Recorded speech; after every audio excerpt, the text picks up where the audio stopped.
Chapter 1078. Lu Yin took a deep breath as he recalled his conversation with Wang Wen. Is there a way to deal with a powerhouse with a power level of 1,000,000? Lu Yin's answer had been yes, and that answer had been based on Big Sis's guarantee. Big Sis's guarantee was Heizij Lian's guarantee. Come on, do you dare? Don't worry, I won't withdraw my charges. You'll never have the right to compete for the Star Tower. I won't give you a chance, Night King Zhenwu laughed maniacally. Lu Yin frowned and casually slapped Night King Zhenwu across the face. Shut up.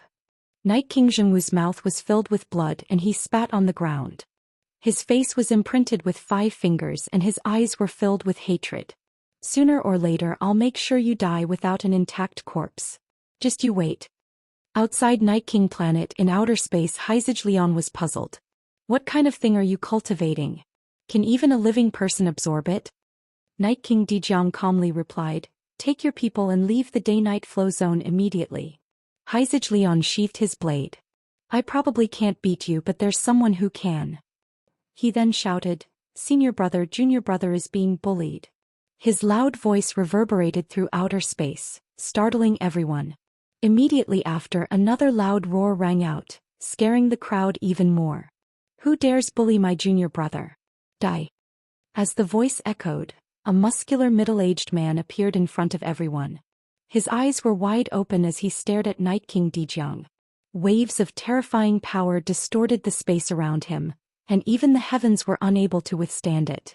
Following his appearance, visible ripples spread out. Not only did the surrounding space distort, but even the entire day-night flow zone began to distort. Everyone was shocked as an unfathomable powerhouse had appeared. Night King Dijiang's pupils shrank as he had not noticed this person's existence at all. Who dares bully my junior brother? The middle-aged man shouted as he slapped Heizij Lian's shoulder. He was clearly much shorter than Heizij Lian, but that slap almost sent Heizij Lian flying. Junior brother pointed out to me. Who dares bully you? Heizij Lian grimaced. It hurts. Senior brother, be gentler. It hurts. The middle-aged man retracted his hand and unhappily said, your skin is tender. What's wrong with a slap? Heizij Lian was speechless. Senior brother, your combat power is over 900,000. A casual slap from you could kill someone. The middle-aged man blinked. Oh right. I forgot. My combat power has broken through 900,000. Heizij Lian pursed his lips, speechless. Across from him, Night King Dijiang's eyelids twitched. Over 900,000? May I ask who you are? Why are you interfering in my day-night clan's affairs? Night King Dijiang asked in a low voice. The middle-aged man raised his head. Heizij Shinwei, Heizij Lian's senior brother. What? Are you bullying my junior brother? Night King Dijiang's eyes were filled with dread. Heizij was an exclusive surname, and it was not a person's surname. Instead, it represented a power called Everlasting Island. Everyone who came out of Long Sky Island had the surname Xianxia. The reason why he was afraid of Heizij Lian and did not want to make a move even when the person in the middle of the fusion stage had a combat power of over 800,000 was because he was afraid of the Eternal Sky Island behind Heizij Lian. He did not expect that the people from Eternal Sky Island would be drawn out. So it's an expert from Eternal Sky Island. Pardon me for my lack of manners, Night King Dijiang said politely. Eternal Sky Island was located in the Neoverse, but he did not know its exact location.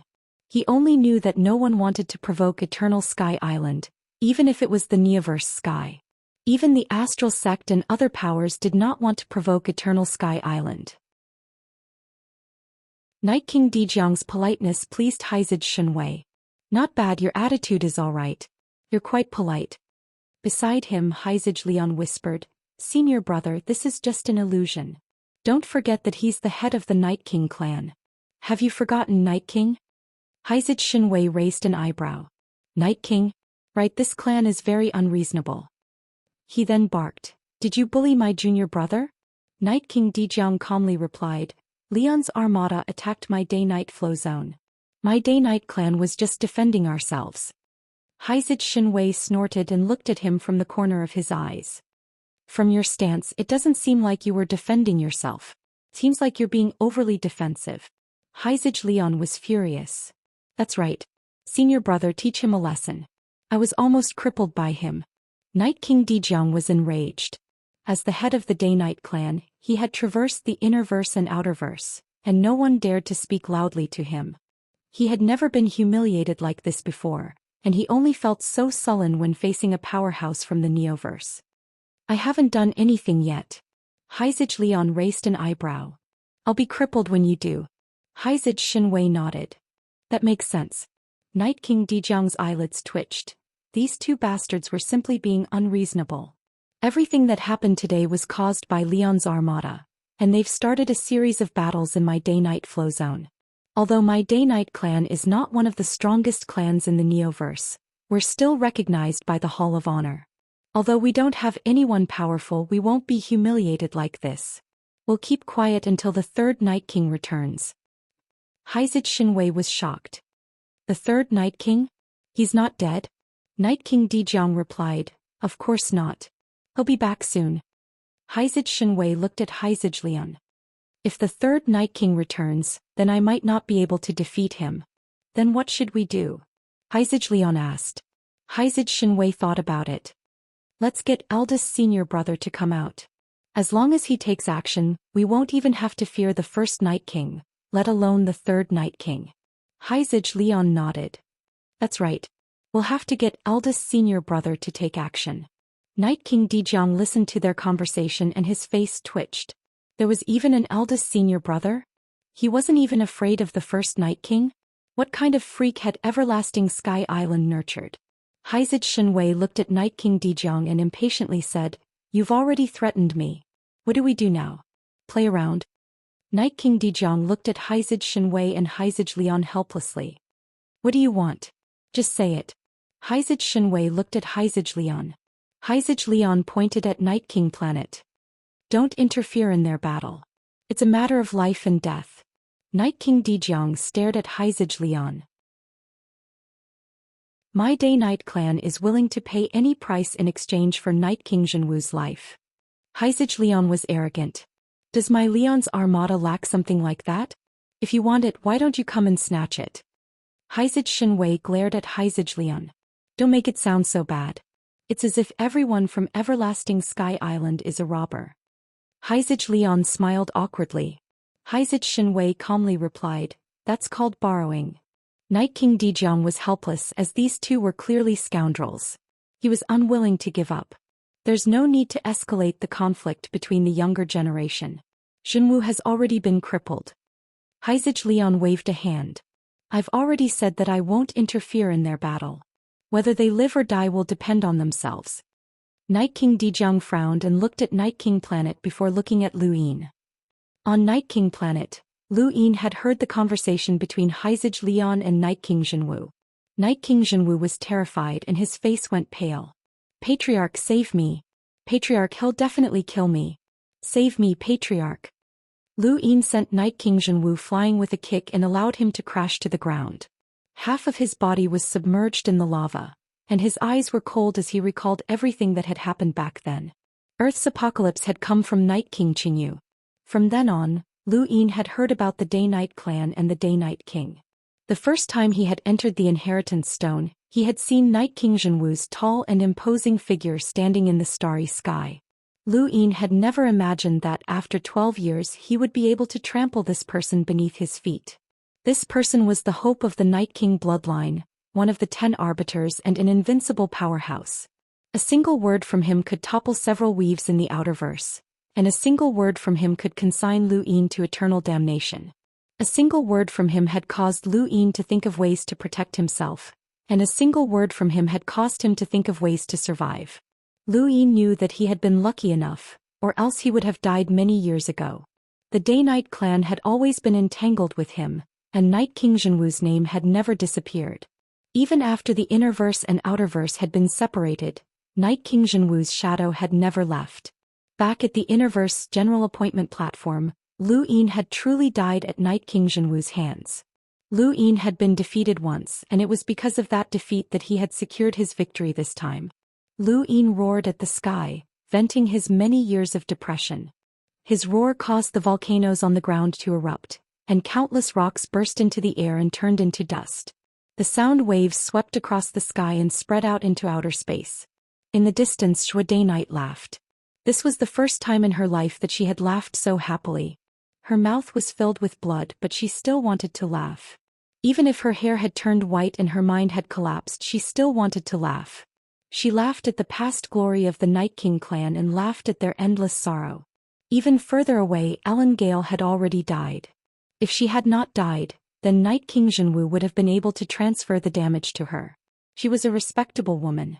If she had not played the Firefeather tribe's funeral song and led the remaining Firefeather tribe members to commit suicide, then this battle would not have ended so easily.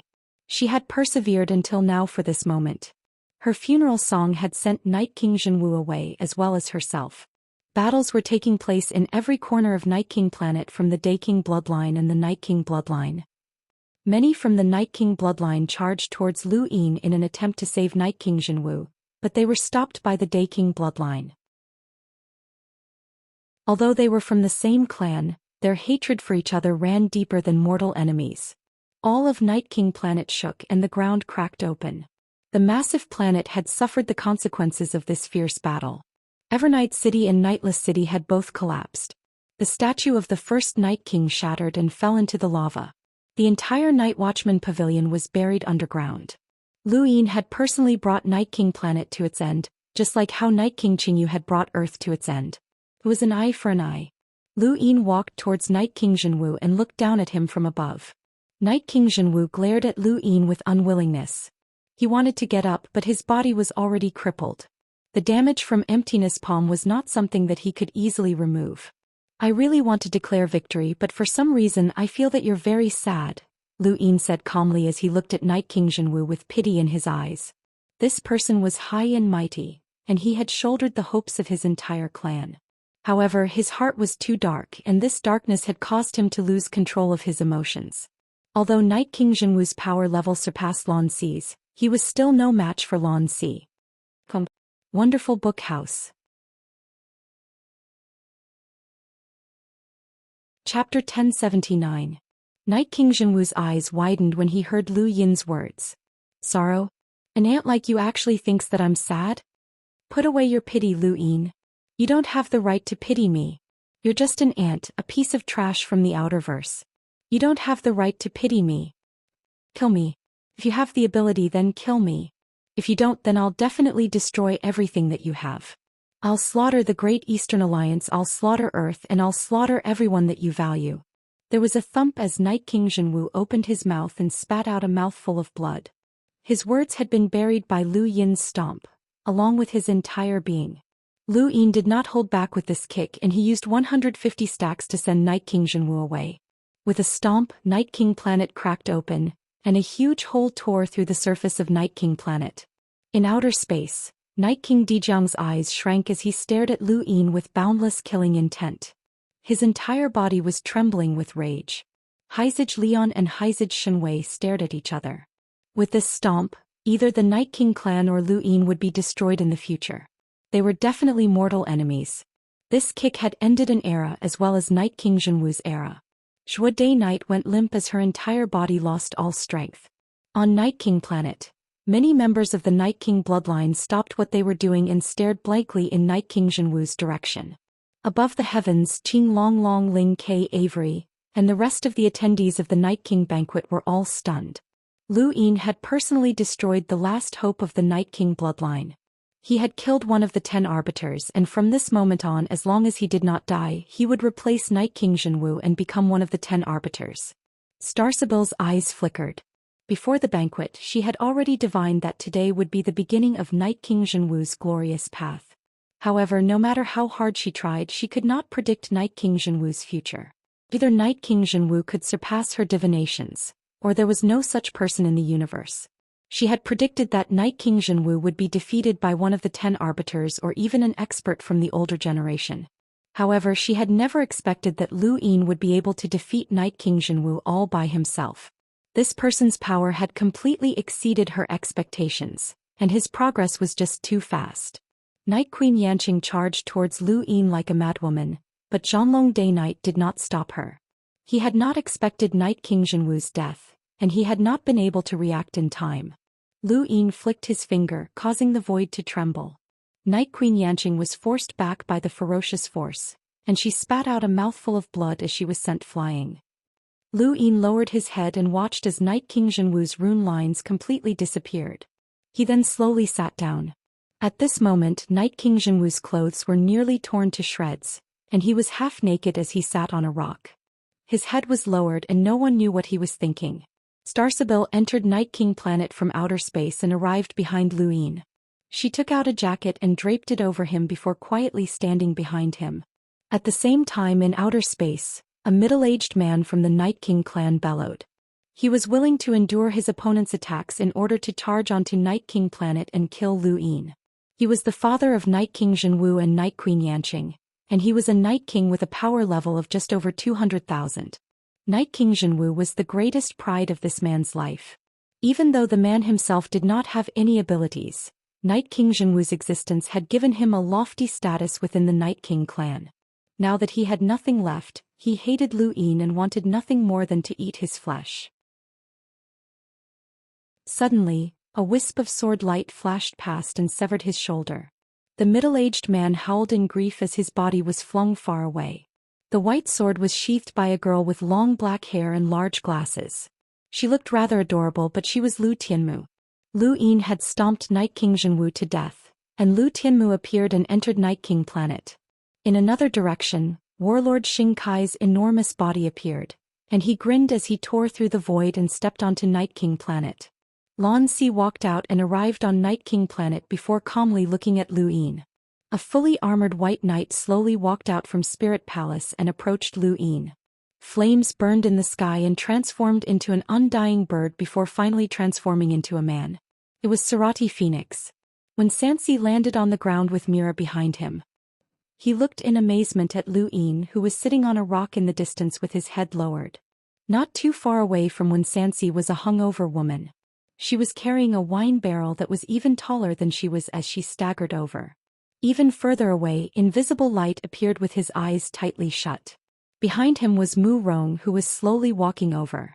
Behind Lu Yin was a long-haired young man with a smile on his face. He was Wu He. Under the witness of countless people from the inner verse and outer verse, the 10 arbiters had appeared. Everyone held their breaths as they quietly watched the scene unfold. Lu Yin looked up and surveyed his surroundings. His lips curled up as he stood up. At this moment, the 10 arbiters all appeared not too far away from Lu Yin, and they all looked at him. Lu Yin's original position should have been Night King Zhenwu's, but with Starsabil's help he had become the leader of the 10 arbiters. Now, however, Night King Zhenwu had been killed and replaced by Lu Yin. Starsabil stood behind Lu Yin and looked at him. From this day onwards, this man's status would undergo a complete transformation.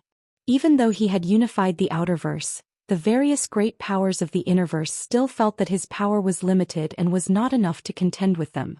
Today, however, Lu Yin had shown the entire universe his influence. He had overthrown the Day-Night clan, suppressed the blazing mist flow zone, and even affected the Hall of Honor. He had single-handedly severed the future of the Day-Night clan. Even Night King Dijiang, a powerhouse with a power level of 800,000, was useless. He now had the ability to overturn any power in the innerverse. Countless people in the universe looked at Lu Yin through their screens and saw the birth of an absolute powerhouse. In the erudite flow zone, the Wen family's head, who was sweeping the floor, retracted his gaze and sighed. He had thought that Night King Zhenwu had been bold enough to release the White King's bloodline, and he had even felt admiration for him. He had never felt such admiration for a junior before, but the result had been like this. That junior had tried to toy with humanity, and in the end he had suffered the consequences of his own actions. The Day-Night clan should not have given birth to such a genius. They were such a tyrannical clan, but their temperament could not keep up. The only person who could have walked out of the Day-Night clan was the White King, but it was a pity. In the Beast Tamer's flow zone, in the Divine Great Hall, Million Mountains laughed maniacally. Although an absolute freak like Lu Yin had appeared, he had also killed an absolute freak like Night King Zhenwu. This was going to be a good show. In the Sword Sect, Lu Qinjue retracted his gaze with a solemn expression. This Lu Yin was even more terrifying than Night King Zhenwu, and they were both juniors. If Night King Zhenwu had been bold enough to release the White King's bloodline, then Lu Qinjue would have been impressed. Unfortunately, this youth was too foolish and his temperament was too dark. On the other hand, Lu Yin was very capable. As long as Lu Yin did not die prematurely, then there would be a day when he would be able to control the universe. Aside from these two people, Lu Qinjue was most concerned about the people from Eternal Sky Island and Lu Feng. Lu Feng had actually reached the level of an emissary, and Lu Qinjue regretted allowing her to leave the Lu family. If she had not done so, then the sword sect's strength would have been even higher. It was a pity. Countless people in the universe sighed. Some felt pity for Night King Zhenwu while others cheered for him. Even those with poor eyesight could tell that Night King Zhenwu was quite strong, and there was almost no one in the same generation who could defeat him. Even among the 10 arbiters, he was one of the strongest. It was a pity that he had run into Lu Yin. Night King Zhenwu had set up a stage for Lu Yin, and it was all thanks to him. There were clearly powerhouses with power levels in the hundreds of thousands, but Lu Yin had played himself as the main character. On Night King Planet, the 10 arbiters met. This scene was enough to be recorded in the annals of history. The names of the 10 arbiters had always been taboo and no one knew what they looked like. But now, the 10 arbiters had gathered and were exposed to countless people in the innerverse and outerverse, which made everyone nervous. These 10 youths represented not only the younger generation but also the future. These 10 were the pinnacle of the innerverse future, and they would influence the future for countless years to come. From now on, you will replace Zhenwu and join the ranks of the Universe Youth Council, which is also commonly known as the 10 Arbiters Council, when Xianxia said calmly as he looked at Lu Yin in admiration. Behind him, Mira gulped. She was the one who had brought Lu Yin out from Earth, and she had even admired him back then. Now this person had actually reached such a height which was simply inconceivable. She had sighed many times, but she had never been as shocked as she was now because this person had killed Arbiter Zhenwu. First you defeated Lan Si, then you destroyed Zhenwu. Brother, you're ruthless, Xing Kai said. His 3-meter-tall body was especially oppressive, and he grinned in a forthright manner. Lu Yin looked at him and then at Wen Sansi. You became one of the 10 arbiters so easily? Ling Gong coldly replied, easily? Find someone in the entire universe who can defeat one of the 10 arbiters and give it a try. Does the Neoverse count? Lu Yin asked. Ling Gong snorted as she could not stand Lu Yin's smug expression.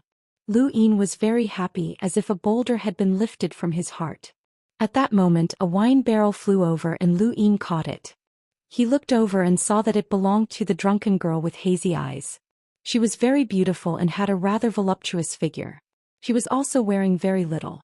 She was one of the 10 arbiters, wine hag. Drink if you're a man.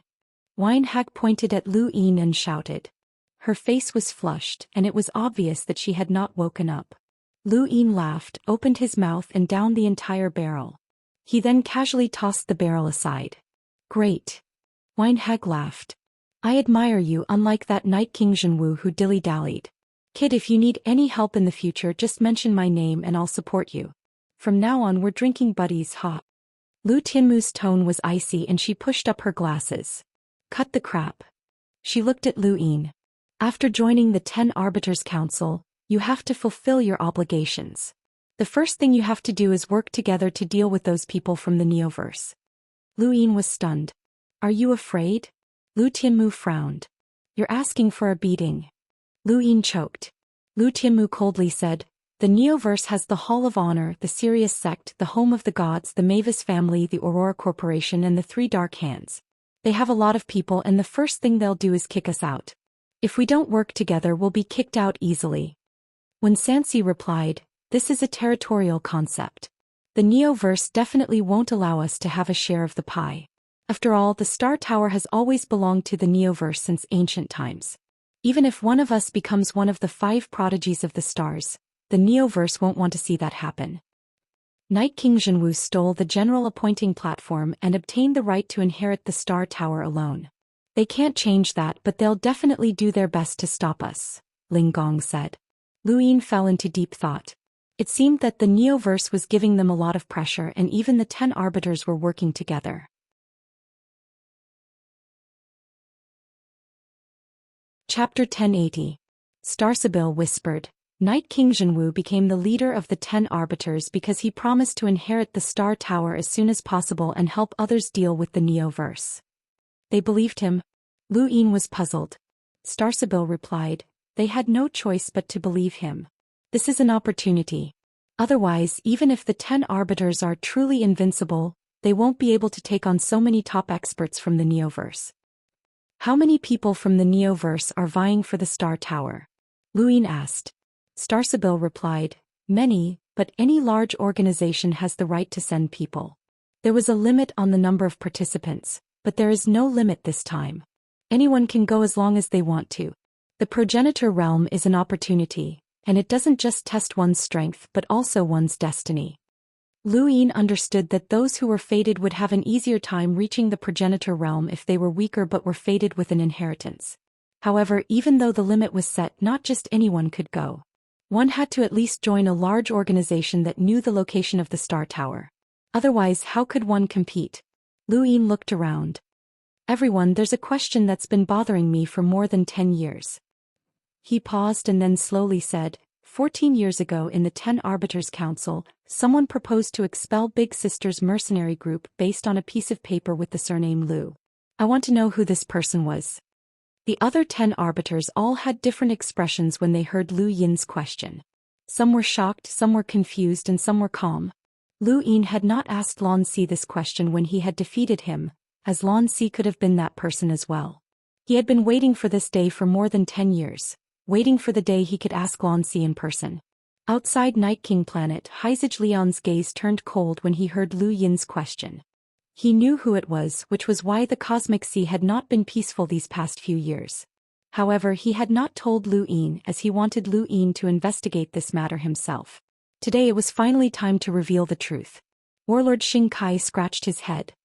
A piece of paper with the surname Lu? That sounds familiar. I think it did happen before. Remember? He looked at Shi He.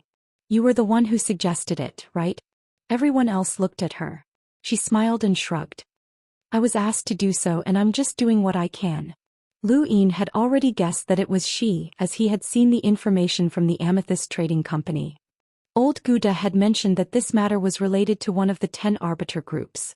Of the 10 arbiters, only one of the 10 arbiters. Furthermore, Lu Yin had also heard that Imperial Tutor hated the primeval surnames, which was why his relationship with Lu Tianmu was so poor that they had barely spoken to each other. He also had a poor relationship with Wen Sansi, as the erudite Flowzone had the most primeval surnames. What a good, I was entrusted by someone and I'm only doing what I'm supposed to do. It's such a simple sentence, but 72 lives were sacrificed. Lu Yin's tone was cold as he stared at Su He. His hatred for this person was no less than Night King Zhenwu's. She smiled at him. Only 72 lives? Are you one of the remnants? As soon as he finished speaking, Lu Yin's eyes widened and he took a step forward. His pupils transformed into runes as he stared at Shi He. She opened her eyes, and her pupils also transformed into runes as she met his gaze. Both sides were weakening each other's rune lines, and their star energy formed arcs that collided against each other. Suddenly, sword light flashed as Lu Tianmu acted and cut off the two star energy collision. Enough. Lan Si appeared and faced Shi. Sarati Phoenix also walked out and faced Lu Yin. The two sides were clearly separated. The situation was on the verge of erupting. When Sansi felt a headache coming on. Brother Lu, how many matches do you want to fight today? Lu Yin's fingers curled up. The after effects of his battle with Night King Zhenwu were still present. The star energy collision with Shi He had caused the wounds on his body to open up again and fresh blood flowed out. The most important thing right now is the contest for the Star Tower. With a progenitor's inheritance, everything has to be pushed back, Ling Gong said. She spread her hands. I don't care. Everyone looked at Lu Yin. Lu Yin looked away. I'll pay you back sooner or later. She smiled even more brilliantly, which reminded Lu Yin of silver. I'm afraid of trouble, so I like to cut the weeds and remove the roots. Lan Si's tone was low. You talk a lot. She smiled and did not say anything else. Sarati Phoenix suddenly spoke up. Those who are qualified to compete for the Star Tower are the titled kings from the 6th Mainland's invasion. Brother Lu, are you qualified? Everyone looked as if they had just woken up from a dream, including Lu Yin. He had defeated Night King Jinwu, and everyone naturally believed that he could replace him as one of the 10 arbiters. They also believed that he could participate in the contest for the Star Tower in the Neoverse. However, Lu Yin was himself and Night King Jinwu was Night King Jinwu. Defeating Night King Jinwu did not mean that he could replace him. He was not a titled king from the 6th Mainland's invasion, nor was he a disciple of a great power in the Neoverse. His status as a glory child had been temporarily stripped, so how could he be qualified to compete for the Star Tower? Starsibyl's eyes flashed. She had forgotten about this matter, but she could not be considered to have forgotten, as she had never considered Lu Yin's existence. She naturally wanted to transfer everything about Night King Jinwu to Lu Yin to achieve her goal, but she had neglected the most basic fact. Lu Yin was not qualified to compete for the Star Tower. Lu Yin immediately contacted Master Yuan and asked about his qualifications. His face quickly sank as his status as a glory child could not be restored for the time being. Night King Jinwu was dead and the charges could not be withdrawn. He was still a suspect of the 5th Mainland's traitor. 7th bro, it can't be. You've cut off your own chances of competing for the Star Tower. The monkey cried out in an exaggerated manner.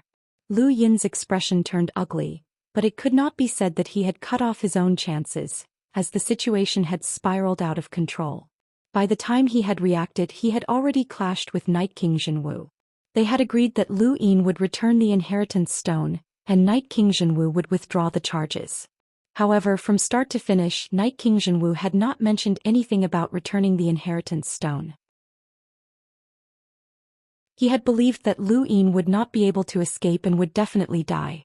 Lu Yin had not expected Night King Jinwu to act so quickly, and he had even planned to bury the White King's bloodline without any preparation. Everything had happened too suddenly. It seems that Brother Lu does not have the qualifications to compete for the Star Tower in the Neoverse. I'll take my leave now. Everyone, see you in the Neoverse. He then turned to leave. What a pity, Night King Jinwu. He could have helped us deal with a group of people from the Neoverse. What a pity. Nobody stopped him from leaving. Following his departure, Lu Tianmu left as well. Xingkai, Ling Gong, Wen Sanxi and the others followed suit.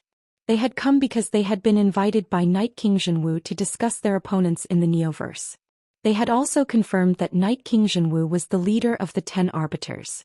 Now that Night King Jinwu was dead and Lu Yin could not compete for the Star Tower in the Neoverse, they naturally had to leave. In the end, only Lan Si remained.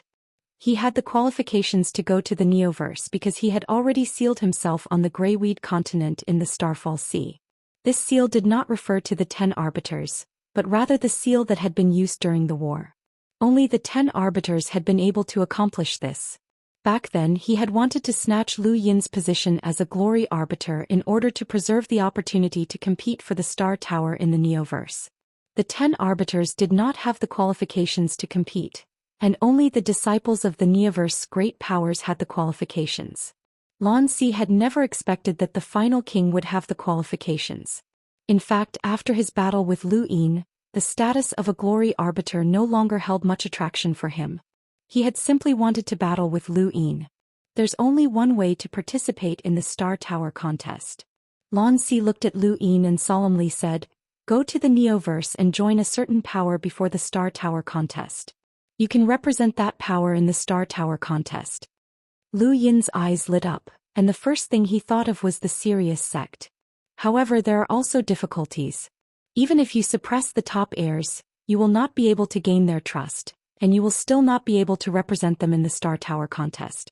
Furthermore, the great powers have their own internal struggles, and participating in the Star Tower contest is not something that can be accomplished with just strength alone.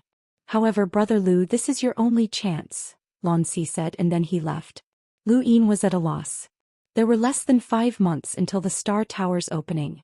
Was it even possible to go to the Neoverse, join a certain power, and then represent that power in the contest? Not to mention the Star Tower contest, even getting to the Neoverse was a problem. Did I disappoint you? Lu Yin asked. He was speaking to Starsibyl. Starsibyl's eyes flickered. Although I can't divine you, I've tested you a few times. I'm certain that you won't fail so easily. How many times? Lu Yin was curious and he turned to look at Starsibyl.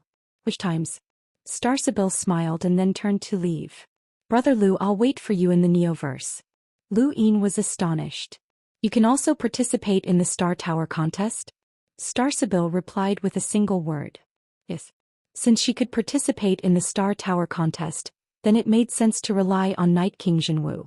Was Star Sibyl's plan to have Night King Zhenwu help her after he became one of the 5 scions of the stars? Everyone believed that Night King Zhenwu would definitely become one of the 5 scions of the stars if he accepted the Star Tower inheritance on his own. But was it really that easy? If a progenitor's inheritance was that easy to accept, then it would not be a progenitor's inheritance. Lu Yin's deepest impression of the esoteric seal was the plan's secret art. If not for his wisdom root, he would never have been able to comprehend it in his entire life. Right, and this was under the premise that he had relied on Xianxia's innate gift. The innerverse and outerverse could no longer see the scene on Night King Planet, and the final scene was of the 10 arbiters leaving one by one. No one knew what had happened. Perhaps the 10 arbiters had reached some sort of agreement. Many people were now concerned about whether or not Lu Yin had replaced Night King Zhenwu as one of the 10 arbiters. If Lu Yin became one of the 10 arbiters, his influence would be too great. If he could topple the Day-Night clan, then he could topple any power in the Innerverse or even any flow zone. Night King Zhenwu had died in battle, and Night King Dijiang had not been able to stop him. The Blazing Mist flow zone had ceased all activities, and the Outerverse experts had all retreated. The pirates in the Day-Night flow zone had all retreated and everything quickly returned to normal. Lu Yin walked over to Zhou Day-Night and extended a hand to her. Zhou Day-Night held Lu Yin's hand, and her white hair brushed against his hand gently. You almost broke down, didn't you? Lu Yin asked with a smile. Zhou Day-Night's expression relaxed and she looked at the spot where Night King Zhenwu had died. Not just a little. I've already broken down. Lu Yin raised a hand and patted her head. This action was very intimate, but Zhou Day-Night did not reject it. Do I look ugly? Zhou Day-Night asked. Lu Yin replied, white hair. You look pretty good. There were quite a few people with white hair around him.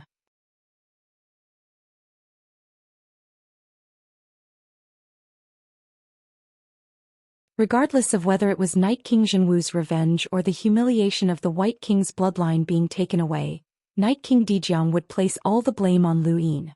Night King Dijiang looked at Lu Yin with a cold gaze. This person had to be killed. Lu Yin looked up and met Night King Dijiang's gaze for the first time. His gaze was calm and there was no fear in it. So what if Night King Dijiang had a power level of 800,000? When the 6th mainland had invaded, Lu Yin had encountered powerhouses with power levels in the millions. It was a pity that the jade that Mr. Mu had given him had shattered after withstanding a single finger.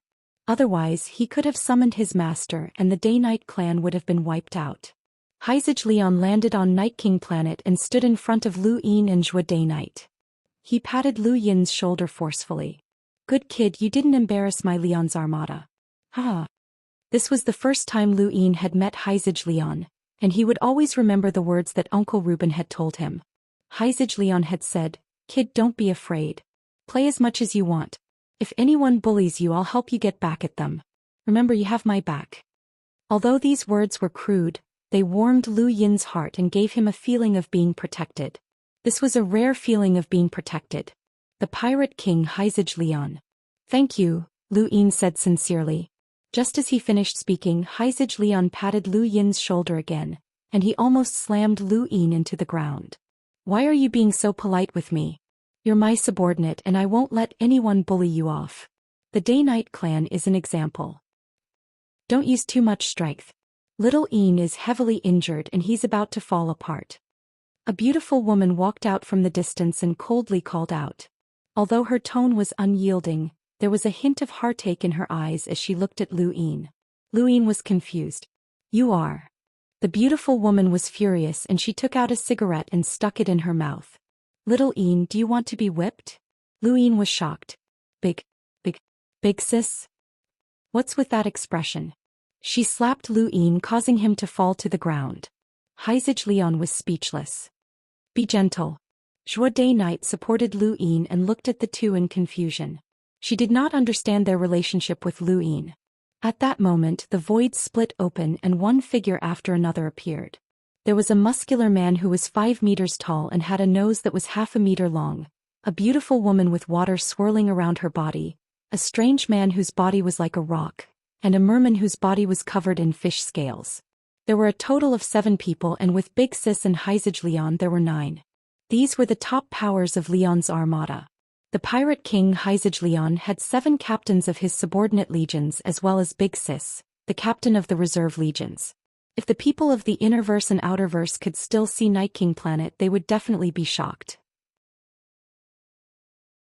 The top powers of the universe's pirate world had appeared, and these people could command billions of pirates. The Blackbeard pirates that Lu Yin had not dared to provoke in the past were now easily killed by these people. The existence of these people had created Haizij Lian, one of the Cosmic Sea's 4 hegemons, and also the leader of the 4 hegemons, Lian's armada.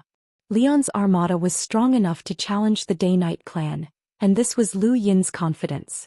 He was someone with a powerful background. Big Sis began to introduce Lu Yin and he greeted them one by one. This is one of the 7 great battalions under Lian's armada. The leader of the Elephant Rush battalion's Elephant King, Big Sis introduced. Lu Yin greeted them and looked curiously at Elephant King's nose. This is one of the 7 great battalions, the leader of the Flyfall battalion's Sister Fei, Big Sis introduced. Lu Yin greeted them and looked curiously at the water swirling around Sister Fei. He saw a terrifying number of rune lines, and this woman's power level was at least 300,000. This is one of the 7 great battalions, the leader of the Cross battalion's Big Rock, Big Sis introduced. Lu Yin raised a brow. What a casual name, and his appearance was casual as well. He was basically a rock. This is one of the 7 great battalions, the leader of the Merman battalion's Brother Hao, Big Sis introduced. Lu Yin greeted them with a respectful gaze. He could not show any disrespect to these mutated humans, or else they would become his mortal enemy. These people had very high self-esteem.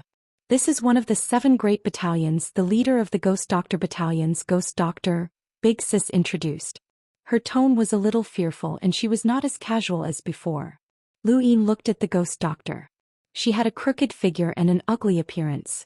It was impossible to tell her age and she laughed strangely as she stared at Lu Yin. Kid, I'm the one who treated your injuries. Lu Yin was puzzled. What injuries? She wanted to say something but she was interrupted by Big Sis, who pointed at a man who was posing at the side. She said unhappily, this is one of the leaders of the battalions. You can just call him Xiaozi. Lu Yin's eyes widened. Xiaozi? The man was displeased. What Xiaozi? Call me handsome. I'm the leader of the handsome man battalions. Lu Yin was shocked that there was such a shameless person. His appearance was not even close to being handsome. Finally, Big Sis introduced him solemnly. This is the leader of the Thundersword battalions, Lu Feng. Lu Yin's gaze turned cold as he looked at the man holding a sword nearby. This was an emissary. He hurriedly greeted her. Lu Feng looked at Lu Yin.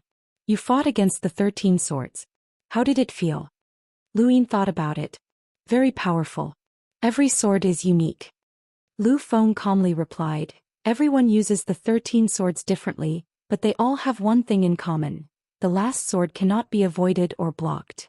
Lu Yin was shocked. Then how do I deal with it? Lu Feng stopped talking and turned her head to look elsewhere. Lu Yin was speechless. Who are these people?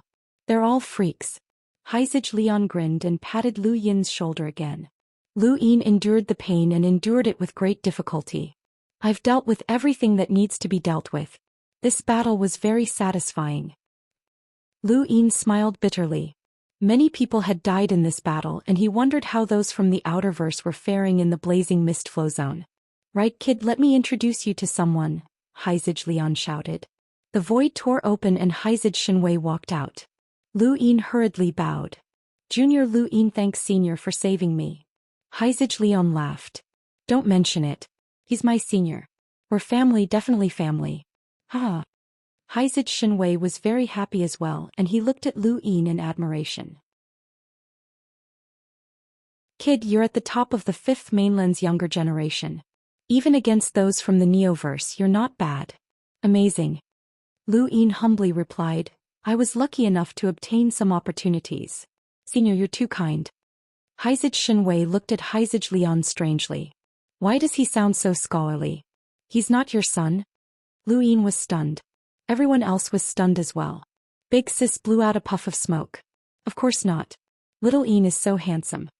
The captains around them all had strange expressions as they tried to stifle their laughter. Haizij Lian was first stunned by Haizij Shenwei's question, but then he received another blow from Big Sis. He was at a loss and did not know who to reply to first. What? He's not your son? Why are you so concerned about him? You even dragged the entire Leon's armada and all the pirates here and started a huge battle that engulfed the entire day-night flow zone. Haizij Shenwei was shocked. Haizij Lian replied, He's not my son, but he's even more like one. Lu Yin's heart trembled as Haizij Lian's words warmed his entire being. It was just like the promise he had made before. This was the first time he felt like these people were his family, and the way he looked at Haizij Lian changed. Haizij Shenwei nodded. Understood, illegitimate son. Lu Yin was speechless.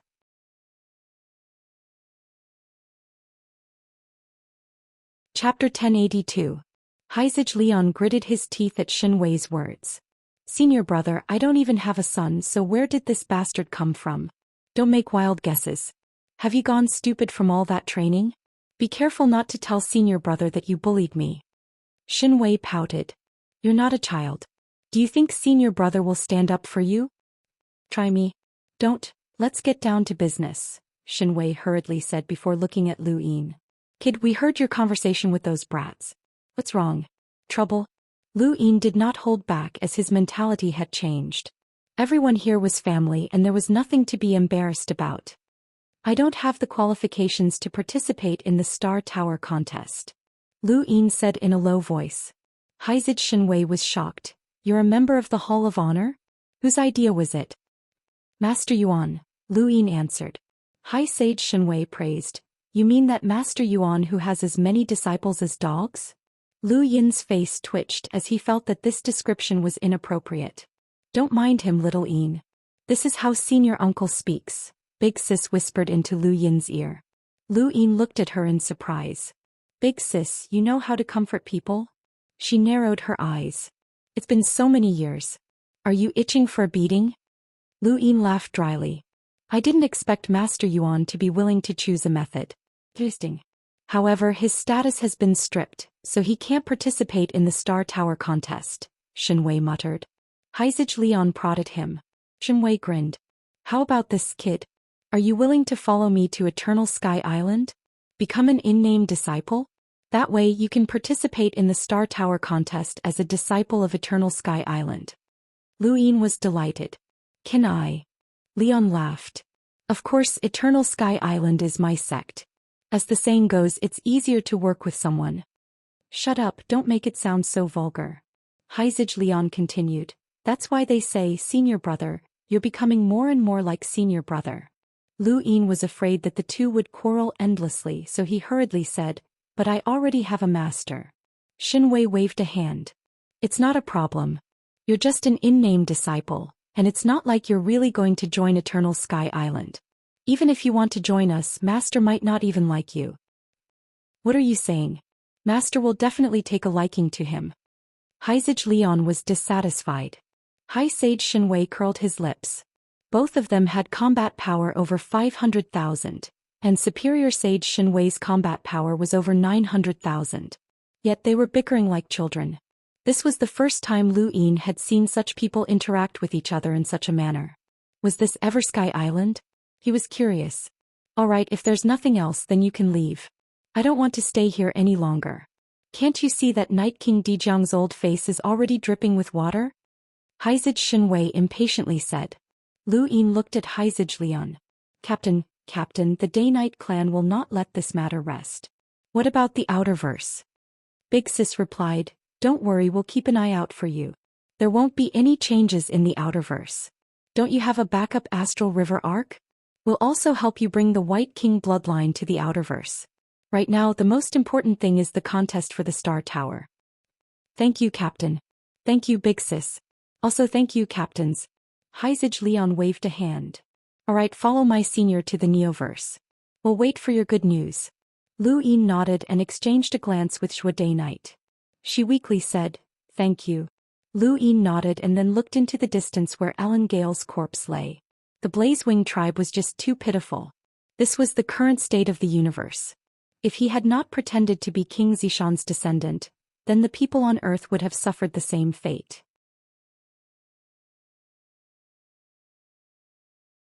He had only seen it once before and it had belonged to Dean Qi of the Aurora Corporation. Unfortunately, Dean Qi had died in battle at the borders of the Endless Weaves and had gone missing. Before this, the fastest spacecraft he had ever ridden was a black hole-grade Aurora, which was 100 times faster than a normal spacecraft. This spacecraft belonged to Haizid Shenwei. Lu Yin could not understand why an existence with a power level of over 900,000 would need a spacecraft to travel through endless space with a single thought. Haizid Shenwei was rather lazy. A spacecraft is great. I don't have to move anywhere and I'm not in a hurry. I can stay calm. As he spoke, he was lying down in the hot spring. He had built a small hot spring inside the spacecraft that could only hold one person. Lu Yin could tell that this was a person who knew how to enjoy life. There was wine and food beside the hot spring. Right, do you want to come in for a soak? This hot spring water was given to me by a brothel, Haizid Shenwei said comfortably. Lu Yin blinked. A brothel. Haizid Shenwei smiled. That's right. A brothel. It's a common name, right? Lu Yin seemed to have heard of it somewhere before. He thought about it. Right when he had participated in the 6th Mainland's mobilization meeting at Starlight Island, he had heard people talk about a brothel flying in the sky. Senior, does this brothel come from the Neoverse? Lu Yin was curious. Haizid Shenwei nodded. The brothel is a power in the Neoverse and they're all beauties. They do the brothel business and they have patrons all over the Neoverse. The Hall of Honor, Sirius Sect, Aurora Corporation and so on. They have patrons everywhere and they're not to be trifled with. I'll take you there when I have the time. Prostitutes? Lu Yin was shocked. Haizid Shenwei was dissatisfied. What prostitutes? That sounds terrible. That's called service. Lu Yin understood. Do you want to come in for a soak? The women in the brothel all use this water to bathe. Their skin is so smooth that it's almost glowing. Haizid Shenwei cupped a cup of spring water and enjoyed it. Lu Yin was confused. Glowing? Isn't that a sign that one's body has reached a certain level of strength? Haizid Shenwei pouted. Kid, can't you think of something else besides cultivation? Ah, 7th bro, I have a feeling that this senior can take you to a new world, the monkey cackled.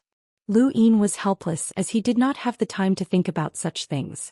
Right now he was most curious about the competition for the Star Tower in the Neoverse. Senior, can you tell me more about the competition for the Star Tower? Lu Yin asked. Haizid Shenwei replied, we'll talk about that when we reach Eversky Island. You're not the only one from Eversky Island who can represent us. We'll talk about it together when the time comes. Lu Yin nodded. Does Senior have any advice for this competition? You want to know about your opponents. Haizid Shenwei raised a brow. Lu Yin nodded. Know yourself as well as your opponents. Haizid Shenwei was vexed. These are matters for you juniors and I don't know much about them. I can only give you some general knowledge. He paused for a moment. First, the Sirius Sect. This sect is a colossus in the Neoverse, and I'm not too sure about their current generation of elite disciples, but there's one thing I'm sure of. Haizid Shenwei's expression turned solemn. Any disciple from the Sirius Sect is a lockbreaker, and the most elite disciples are likely to have reached the boundless advanced level and have mastered sourcebox arrays. Lu Yin thought about Qiushi, the 4 ultimate heavenly maiden. Her performance during the battle in the Whitefall district had been very ordinary, but in the end she had used a sourcebox array to throw the general appointment platform, along with Bukong and the others, into outer space. If not for her, they might not have been able to reclaim the platform and none of this would have happened. The 4 ultimate heavenly maidens were considered top-notch in sourcebox arrays, and their own cultivation was also top-notch. Then what about the other 2? The home of the gods is also a colossus in the Neoverse and they're all a bunch of lunatics. They call themselves gods because they've inherited the ancient talisman progenitor's cultivation methods. They can weaken an enemy's attacks and can also create objects out of thin air. You seem to know that as well, Haizid Shenwei said. Lu Yin nodded. This junior knows a bit. Haizid Shenwei said, don't try to show off in front of an expert. The home of the gods has researched runic technology for countless years, and the power they control far surpasses yours. Be careful.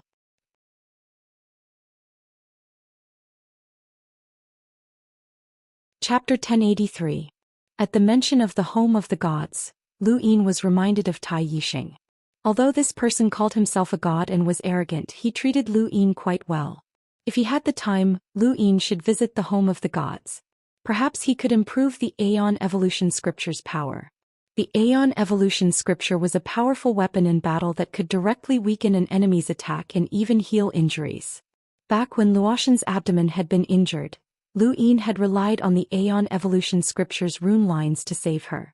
Rune technology was a mysterious civilization, and since the home of the gods specialized in such research, it was definitely not simple.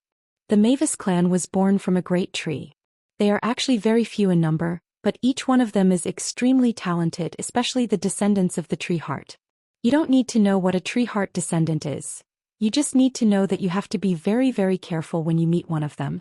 They're very, very difficult to deal with, Haizid Shenwei said solemnly.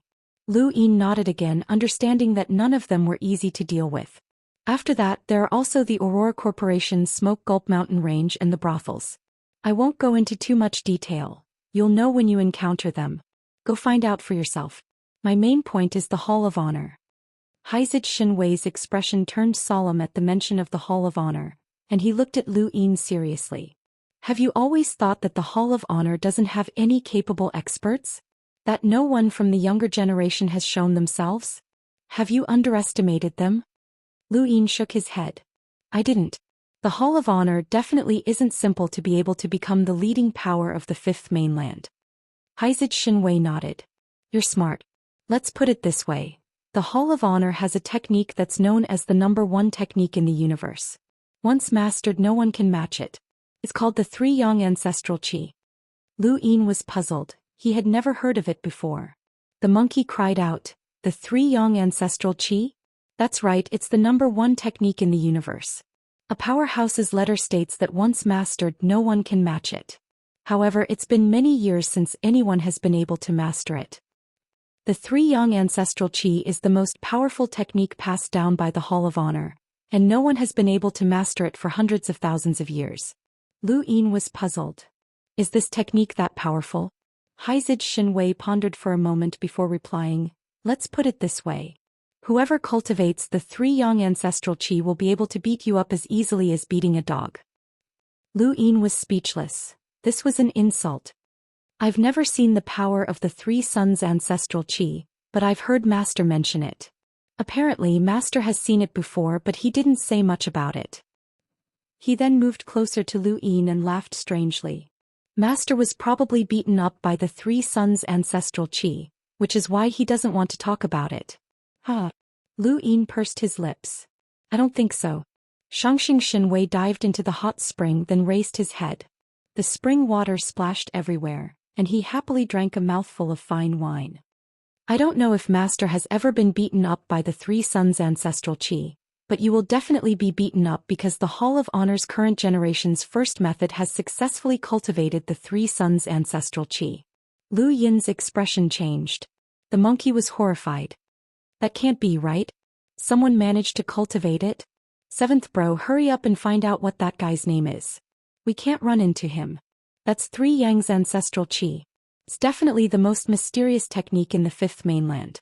Not even the Astral Beast domain can compare to it. Not a single technique. Senior, what's the name of the first technique? Lu Yin was a little scared as the name sounded powerful. Haizid Shenwei shook his head and muttered, I don't know. I've only heard of it, but I don't know if it's true. Lu Yin had the urge to slap Haizid Shenwei. This guy's words sounded like an insult and he liked to be mysterious. Lu Yin opened his gadget to see if there was any information about the Three Yang Ancestral Qi, but he couldn't find anything. The Hall of Honor has several other secret techniques aside from the Three Yang Ancestral Qi. One of them is called punishment and it's really disgusting. Haizid Shenwei sighed and looked at Lu Yin sympathetically. I didn't go to the Star Tower competition in my generation, but senior brother did. I heard that he was disgusted by the punishment secret technique. Take care of yourself. Lu Yin licked his lips. So these are the people competing for the Star Tower? Haizij Shenwei sneered. Of course not. The Star Tower is the wealth of the entire Fifth Mainland, but it was taken over by our human domain. The only reason we were able to do so was because the entire human domain worked together to resist the astral beast domain and technocracy. That's why the three Dark Hands are also participating in the Star Tower competition, aside from the Neo-Human Alliance. The Neo-Human Alliance is an absolute dark existence that will be destroyed if you encounter them. As for the Seven Courts and Burial Garden, they can send people to compete for the Star Tower either openly or secretly. The Hall of Honor appears to be stopping them, but they won't actually do so. That's why your opponents are the heirs of the Seven Courts and Burial Garden. Lu Yin now understood why the 10 arbiters had joined forces. There were too many top-notch heirs in the Neoverse. The Seven Courts had 6 other top heirs besides the Yu family, and each of them should have mastered a secret technique. Burial Garden had even one, and the Hall of Honor still had a few heirs. Sirius's heirs and other heirs added up to more than 10. The competition for the Star Tower was open to everyone, so there should be at least a few dozen people. This did not even include the heirs of Everlasting Island. If all of these Neoverse heirs ganged up on the 10 arbiters, then the 10 arbiters would be in danger even if they teamed up. They were not afraid of a one-on-one fight, but they would be at a disadvantage in terms of numbers. Xianxia Shenwei watched Lu Yin's expression change in amusement before finally laughing. Kid, are you afraid? Ah. Lu Yin replied, I'm not afraid, but there are too many people. Xianxia Shenwei replied, you don't have to be afraid. You represent Everlasting Island, and you're already an in-name disciple of Everlasting Island. Those from the Neoverse will not target you. They will only target those from the Innerverse, the so-called 10 arbiters. Senior, I'm also one of the 10 arbiters now, Lu Yin said. Xianxia Shenwei laughed strangely. That will depend on your fate. Kid, you're not too good looking, but you're not too bad either. No one will beat you up because of your looks, haha. Lu Yin felt that talking to Xianxia Shenwei was an insult to his intelligence. Although it's unlikely that anyone will beat you up because of your looks, you've gone too far this time. There will definitely be people who don't like you, especially since you've unified the Outerverse and happened at a critical juncture in the competition for the Star Tower. You're really bold. Xianxia Shenwei laughed. Lu Yin had also thought about it. He had been jumping around too much recently, and there would always be people who did not like him. He hoped that it was not number one method. By the way, Senior, there are also people from Everlasting Island participating in the competition. How strong are they? Lu Yin asked expectantly. It was always better to have one more helper. He had been fighting Lan Si by himself and then Night King Zhenwu by himself, so he was a little tired. He wanted to fight as a group against one person. Xianxia Shenwei blinked with a strange expression. It's all right, it's all right. Is that so? How many people? Lu Yin asked anxiously. Xianxia Shenwei licked his lips. 2. Lu Yin was delighted. 2. That's great. This way there would be 3 people including himself, and he would not be at a disadvantage if he ran into someone else. If he cooperated with one of the 10 arbiters, he would be able to get through this. Xianxia Shenwei did not speak, and he remained in the hot spring. From time to time he would look at Lu Yin sympathetically, but Lu Yin did not notice. Soon the spacecraft entered the cosmic sea. Although the weather in the cosmic sea was strange and ever-changing, making it impossible for ordinary people to pass through, it was not a problem for Xianxia Shenwei. Everlasting Island's disciples had a test to complete their apprenticeship, and that was to venture into the technocracy alone. Haizij Lian had done it so he could complete his apprenticeship. Once he completed his apprenticeship, Everlasting Island would not interfere with anything he did. If Haizij Lian could do it, then Xianxia Shenwei could as well. If he could venture into the technocracy alone, then there was no need to mention the cosmic sea. Xianxia Shenwei grabbed the spacecraft with one hand and Lu Yin with the other, and they easily crossed the cosmic sea and appeared above the Whitefall district. As he looked down at the White Sea, Lu Yin recalled the events that had occurred in the past. It was in this region that a peak battle had occurred. The 6th mainland had lost 2 celestial imprinters and 2 cosmic imprinters, while the 5th mainland had lost 2 powerhouses with power levels in the millions. Not Empty's battle had shocked the heavens, and Lu Yin would never forget that scene. Even with his current strength, he was not confident that he could fight against the Daoist 3 skies. The Daoist 3 skies were all in lighters, and Not Empty had even comprehended a sourcebox array. Since the sixth mainland had 3 enlighters from the Dao Source 3 skies, then what about the well-hidden Neoverse? Lu Yin looked towards the south where the Neoverse lay. As the Whitefall district disappeared, Lu Yin was grabbed by Xianxia Shenwei and tore through the void to appear in an unfamiliar region of space. Looking around, he saw that the eternal darkness of space was gone, and there were traces of soil that were connected to it. Lu Yin was surprised. Soil? Xianxia Shenwei explained, this is the Neoverse and it was once the fifth mainland. The real fifth mainland. The real fifth mainland? Lu Yin was curious. Xianxia Shenwei asked, do you know why it's called a mainland? Lu Yin shook his head. At the beginning of the universe, there were 6 mainlands in ancient times. 5 of them were destroyed and the one that invaded was the 6th mainland. This is the 5th mainland that was most intact after the destruction. This region of space is connected by soil just like the 6th mainland, Xianxia Shenwei explained. Lu Yin raised a hand and shook the void. He was surprised to find that the void was relatively stable, and he had to increase his power level to over 200,000 to be able to tear it apart. Because of the connection between the soil, the void is very stable and only enlighters can tear it apart. Try sensing the star energy, Xianxia Shenwei said. Lu Yin took a deep breath and absorbed the star energy. He was surprised to find that the star energy in this region of space far exceeded that of the innerverse. The innerverse star energy originally surpassed that of the outerverse, but it was still far from the neoverse star energy.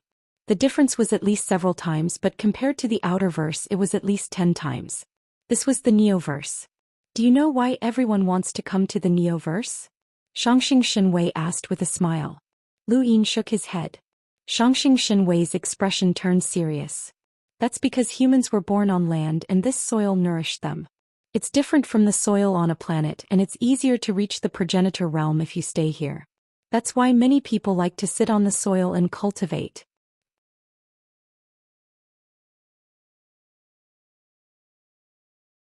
Chapter 1084. Lu Yin was shocked. There's such a thing? The soil that connects the heavens is related to the progenitor realm? Haizid Shenwei looked at Lu Yin seriously and then suddenly smiled. That's what the legends say. Who knows? Let's go, I'll take you to Everlasting Island. Lu Yin nodded blankly.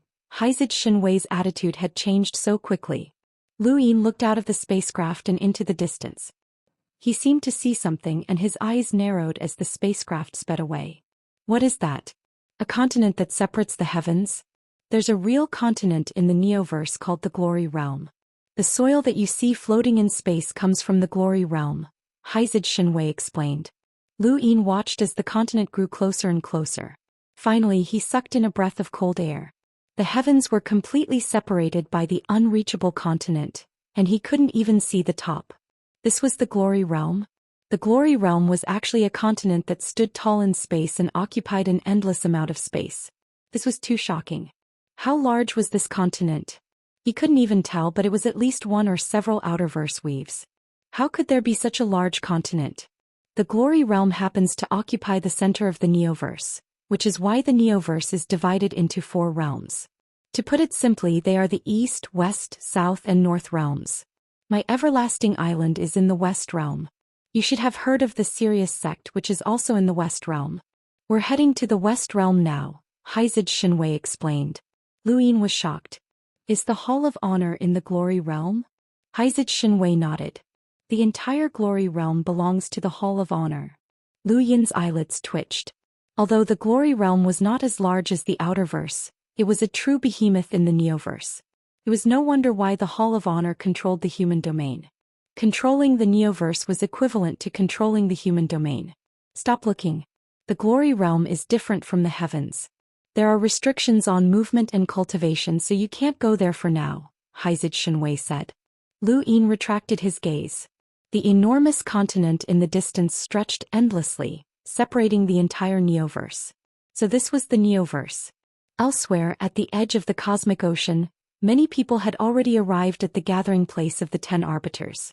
Most of them were from Starlink Network Company, and they had come to interview the 10 arbiters. Everyone had heard of the Starlink Network Company before, as it was the company that connected the entire universe. However, unlike the Aurora Spaceship Company and the Mavis Bank, This company was managed by the Hall of Honor. After all, they controlled the entire human network, and once it fell into the hands of someone, their influence would be too great, enough to topple the entire human star domain. Starlink Network's headquarters was located in the Neoverse, and they were not originally in charge of conducting interviews since they were not a news organization. However, the Innerverse Overseer had suddenly issued an order to interview the 10 arbiters and encourage them. He hoped that the Innerverse would be able to produce one of the 5 astral children. Actually, this was what everyone in the Innerverse and Outerverse was looking forward to. Most people in the Outerverse had never heard of the Neoverse, but it was different in the Innerverse. Many great powers would often look towards the Neoverse, hoping that they would be able to go there one day. Even the Day-Night clan was doing everything they could to enter the Neoverse. The Neoverse was the foundation of the 5th mainland, and it was above the Innerverse and Outerverse. The 5 astral children had never been associated with the Innerverse or Outerverse. This time the Innerverse had finally obtained the right to compete for the Star Tower, and countless people from the Innerverse hoped that they would be able to compete for it and suppress the Neoverse. They represented the dreams of countless people in the Innerverse and Outerverse. Why aren't they here yet? They've been waiting for months. What's the rush? It's not like we don't know that Night King Zhenwu invited the 10 arbiters to attend the day-night banquet. If the 10 arbiters want to come, they'll definitely come. It's a pity that Night King Zhenwu died. We thought that he would definitely become one of the 5 astral children. Our boss even celebrated, but he was killed by Lu Yin. That Lu Yin really is ruthless. I don't think that Lu Yin can see the big picture. He couldn't go to the Neoverse to compete for the Star Tower, and he even killed Night King Zhenwu. He's forcefully extinguished most of the Innerverse hopes of competing for the Star Tower. Yeah, Night King Zhenwu and Lu Yin died together. Even after his death, he didn't withdraw his complaints against Lu Yin, so Lu Yin doesn't have the qualifications to compete for the Star Tower in the Neoverse. That Lu Yin deserves it. He doesn't see the big picture. The people from the Starlink Network company discussed the matter. To the south was the Cosmic Sea, and they did not dare to approach it. To the north was the dark heavens. Not long after, someone arrived. It was Tai Yuanjun. He had not attended the day-night banquet, and he had a smile on his face. The people from the Starlink Network company hurried over to interview him. Tai Yuanjun, are you confident that you can become one of the 5 astral children? The one who asked the question was a cute little girl. Apparently, she was the daughter of the Innerverse CEO of the Starlink Network company. Tai Yuanjun raised his head and glanced at the little girl. Nonsense. The little girl felt awkward. I heard that there are many powerful cultivators in the Neoverse who aren't any weaker than the 10 arbiters. Are you that confident, Tai Yuanjun? Tai Yuanjun snorted. So what if they're the 10 arbiters? They were still killed. The little girl pursed her lips and did not ask any more questions. This Tai Yuanjun looked all smiles, but why was his temper so fiery? Not long after, summer arrived and the little girl's eyes lit up. Tai Yuanjun was the top of the top 100 rankings, and it was said that he had challenged all of the 10 arbiters. Summer, are you confident that you can compete for the Star Tower? Summer was very gentle. Oh. The little girl was stunned and she blinked. What did you say? Please say it again. Summer answered seriously, I'm not confident. The little girl gulped. Why? Because there are many powerful cultivators in the Neoverse who aren't any weaker than the 10 arbiters, Summer answered honestly. The little girl was speechless. Wasn't that what she had just said? Tai Yuanjun was unhappy as he had just said, if you're not confident then don't go. It's embarrassing. My luck is pretty good. Maybe I'm fated with the Star Tower? Let's try our luck. Summer smiled. Tai Yuanjun snorted, suddenly feeling that this Summer was very annoying. The little girl stood rooted to the ground, not knowing what to say. These two people's personalities were too extreme. One was arrogant and the other was too honest. This was a camera in front of the entire universe. Many people were watching and it disrupted the rhythm of her interview. Half a day later, when Xianxia arrived, he was the first of the 10 arbiters to arrive. The little girl immediately stepped forward to interview him. Arbiter Wen, are you confident that you can compete for the Star Tower? The little girl's eyes sparkled as she looked at Wen Xianxia with admiration. He was such an elegant man. When Xianxia thought about it, I don't know. The little girl was confused. You don't know? You're one of the 10 arbiters. When Xianxia smiled. Think before you act. No matter what you say or do, it's the same. If you don't even know who your opponent is, how would you know? The little girl felt that she was inexperienced. Was it too early to interview these big shots? She couldn't control the situation, but then again, who could? For some reason she suddenly thought of Lu Yin. It would be different if this person came to interview her. Lu Tianmu arrived and his sword light was always so shocking. The little girl did not dare to approach him as she was a little afraid. It was fortunate that Xing Kai showed up right after Lu Tianmu. The girl looked at Lu Tianmu and then at Xing Kai. While Xing Kai was big and burly, she felt that he was easier to get along with. She went to Xing Kai and asked, "Excuse me, may I ask if you have the confidence to compete for the Star Tower?" Xing Kai was confused and he looked around. Was someone talking to him? The little girl waved her arms vigorously. She was a little short. Xing Kai saw this, lowered his head and grinned. Beat them up. The little girl grunted. Although her answer was crude, it was very honest. Thank you for your answer. Xing Kai extended his hand and it looked like he wanted to shake her hand. The little girl did not dare to do so and she panicked. Her arms and legs would not be broken, right? She shook Xing Kai's large hand anxiously. Xing Kai grinned again and walked away. The little girl looked at his back. Although this person looked scary, he was easy to get along with. The spirit palace arrived and she was rather cold. She walked away before the little girl could even get close. Next, Sarati Phoenix arrived. Flames filled the sky and the little girl wanted to interview him, but the machine could not get close. The flames were too hot. Helpless, the little girl waited for someone else. Lan Si appeared and the little girl wanted to cry. This was a normal person and she quickly went to interview him. Lan Si looked at the camera seriously. I'm not confident. The little girl pursed her lips. You're one of the 10 arbiters. I've been defeated before, Lan Si answered straightforwardly. The little girl wanted to cry. This person was even more abnormal. Who would say something like this in front of the entire universe? She wanted to go home. At that moment, a delicate hand rested on the little girl's shoulder. She turned around and was greeted by the smell of alcohol that almost made her faint. Come, let's drink. Once we drink, we'll be sisters. You can ask anything you want. Drink up. The little girl's eyes reddened as Zhou Xian forced a few bowls of alcohol down her throat. If she had not been a melder, she would have been drunk. After the smell of alcohol dissipated, Zhou Xian looked over again, scaring the little girl so much that she turned around and left. She felt that none of these people were normal, they were all crazy. She had only taken a few steps when she almost bumped into invisible light. Sorry, I almost bumped into you. Invisible light smiled. You can't bump into me. She then walked away. The little girl blinked. Blind? Right, the 10 arbiters' invisible light really was blind. Hey little girl, what do you want to ask me? Imperial physician Coquettish smiled at the little girl with a kind expression. The little girl was on guard. The kinder these people were, the stranger they were. However, since Imperial physician Coquettish had spoken, she did not dare to leave. She cautiously walked over.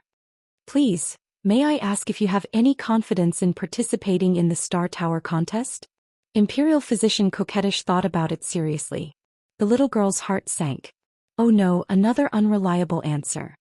We'll do our best. We don't know what kind of opponents the Neoverse has, but we'll do our best to win glory for the Innerverse. Imperial physician Coquettish smiled.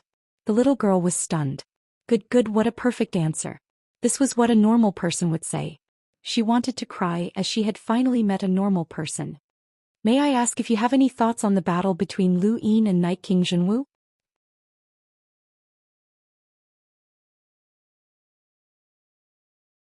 Chapter 1085. When this question was asked, many people looked over. Imperial tutor shrugged. It's just a personal grudge. There's nothing much to say. Lu Yin killed one of the Innerverse hopes of giving birth to the 5 astral children. Don't you think it's a pity? After all, he can't participate in the Star Tower contest himself. Imperial tutor smiled. After talking for so long, do you know what the Star Tower contest is? The girl shook her head and her eyes lit up. Are you willing to tell us?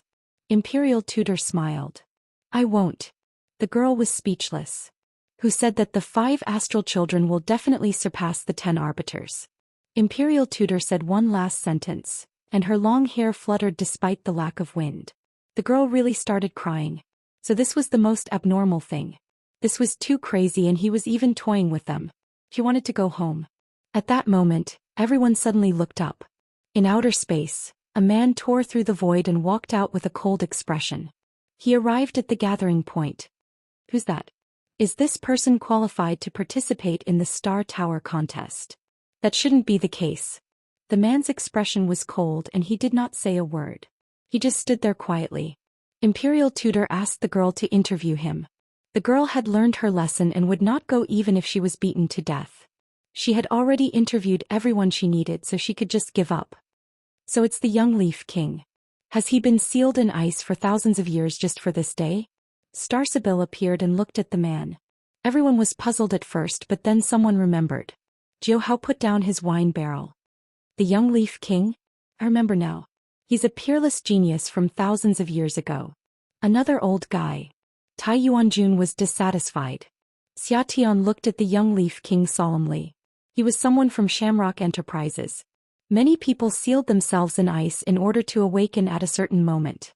Some of the 10 arbiters had actually broken through the age limit long ago, but because they were often sealed in ice, their bone ages had not changed. Only Warlord Xing Kai and Sarati Phoenix had truly surpassed the younger generation. These two had only gone to the Neoverse to compete for the Star Tower to try their luck, and they might not even be able to enter. The young Leaf King was someone from thousands of years ago, but he had been sealed in ice long ago. Now that he had reappeared, his bone age was not even 40 years. Strange, how can he participate in the Star Tower contest? Shamrock Enterprises expanded their business to the Neoverse a long time ago. He should be considered a member of the Neoverse. There's such a thing? More than an hour later, a huge warship sailed over from the cosmic sea. It carried an ancient aura with it, and there was a symbol engraved on the outside of the warship. Someone recognized it and exclaimed, "The Longevity Legion?" There were 4 great battle groups in Universe Ocean, and they were all extremely powerful. 10 arbiters. He was from one of the great battle groups, the Zhou team. This time the battle group that appeared before them was one of the 4 great battle groups, the Longevity Great Battle Group. It was also the battle group that Zijun had participated in the competition of the strongest. When the Longevity Battle Group's warship reached the shore, a young-looking young man jumped off the ship and walked to the front of the crowd. Please, please, everyone, take the warship and go to Sinew Universe." Everyone felt strange. Stuttering. Seeing that everyone was staring at him, the man became nervous and his face turned red. "I am from the Immortal battle group.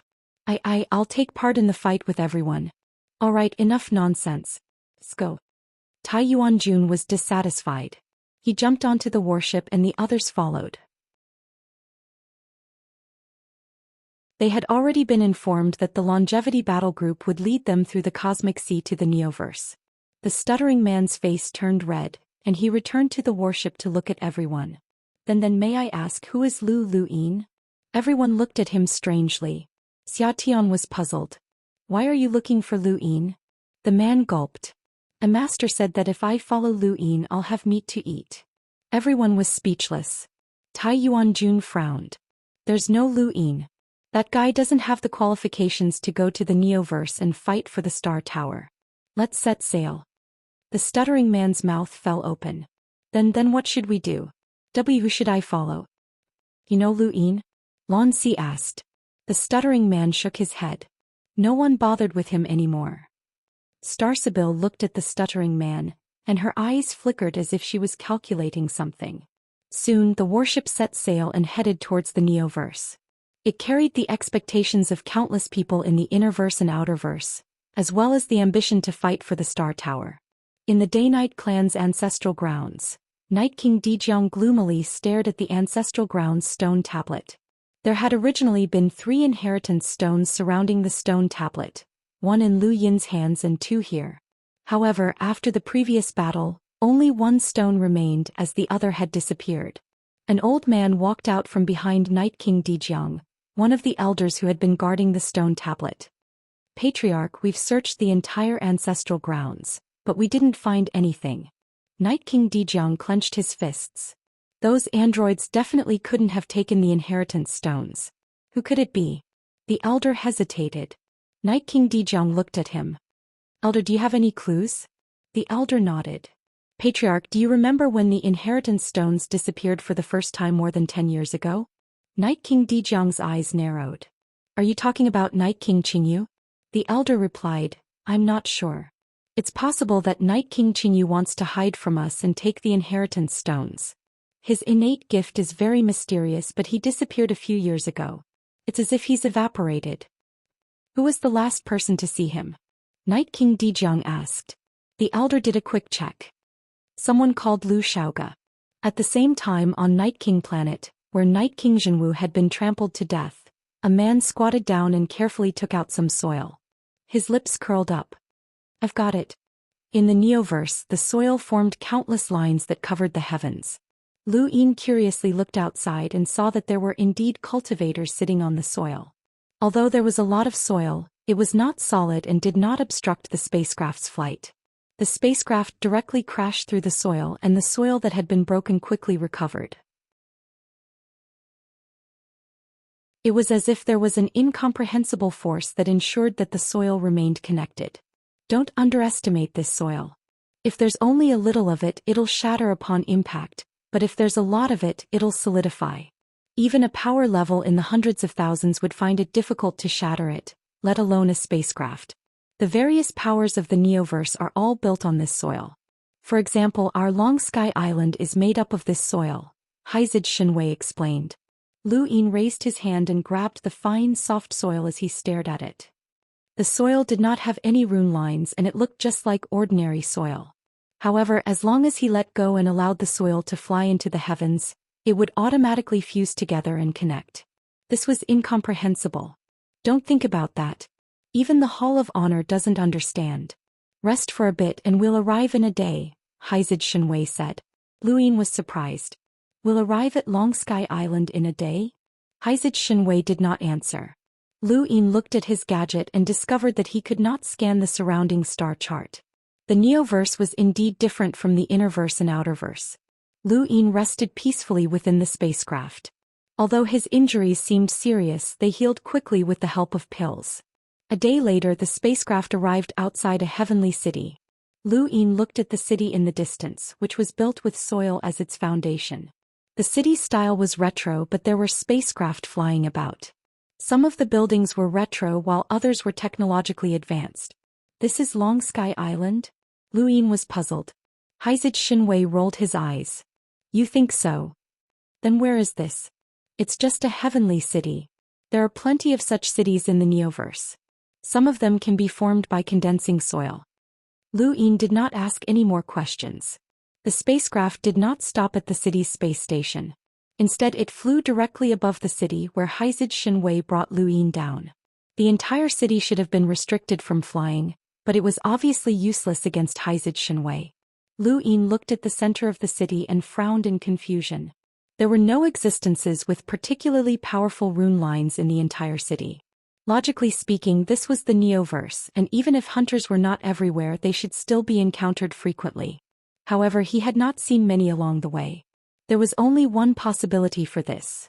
The cultivators of the Neoverse were rather proficient in concealing their strength. Lu Yin wanted to ask Haizid Shenwei about this, but before he could, the city split open from the center. The soil seemed to have a mind of its own as it floated upwards, forming a small piece of land that protruded from the center of the city like a giant mushroom. There were many people on the platform, and the one in the center was a middle-aged man dressed in white casual clothes who beamed at Haizid Shenwei. Haizid Shenwei landed on the platform, and the man in white hurriedly stepped forward. Wangxi City's city lord greets Mr. Shenwei of Eversky Island. Greetings, Mr. Shenwei of Eversky Island, the people on the platform said. Below, countless people in the entire city shouted in unison, Greetings, Mr. Shenwei of Eversky Island. Lu Yin was startled. Why so enthusiastic? Haizid Shenwei was clearly used to this, and he casually waved a hand. Alright, don't be so polite. Hey, old swindler, are those behind you the elites who want to join Eversky Island? The city lord called Old Swindler waved his hand, and 3 men and 2 women lined up behind him and bowed respectfully. Greetings, Mr. Shenwei of Eversky Island. Haizid Shinwei looked at them and praised, "Not bad, your qualities are not bad. All of you are cruisers and some are even peak cruisers. Do you want to consolidate your strength? Break through to the Hunter realm before participating in the Star Tower contest?" Old Swindler was delighted. "Does Mr. Shinwei agree to let these juniors represent Eversky Island in the Star Tower contest?" Haizid Shinwei lazily replied, "It's not up to me to decide. You'll have to ask him." He pointed at Lu Yin. Lu Yin was confused and looked at Haizid Shinwei. Everyone looked at Lu Yin in confusion. Only Old Swindler smiled at Lu Yin. "Little brother, please." Haizid Shinwei calmly replied, "Go and play with them." He then looked at Old Swindler. "Let's make this clear. If your elites can last one round against this brat, then I'll agree to give him a chance. If they can't even last one round, then don't blame me, Old Swindler." Old Swindler solemnly replied, "The contest for the Star Tower is extremely important. If they can't even last one round against this little brother, then don't go and embarrass Eversky Island." Haizid Shinwei nodded and gave Lu Yin a look. He then whispered, "Deal with them. If you can't do it in one round, then don't go to Eversky Island."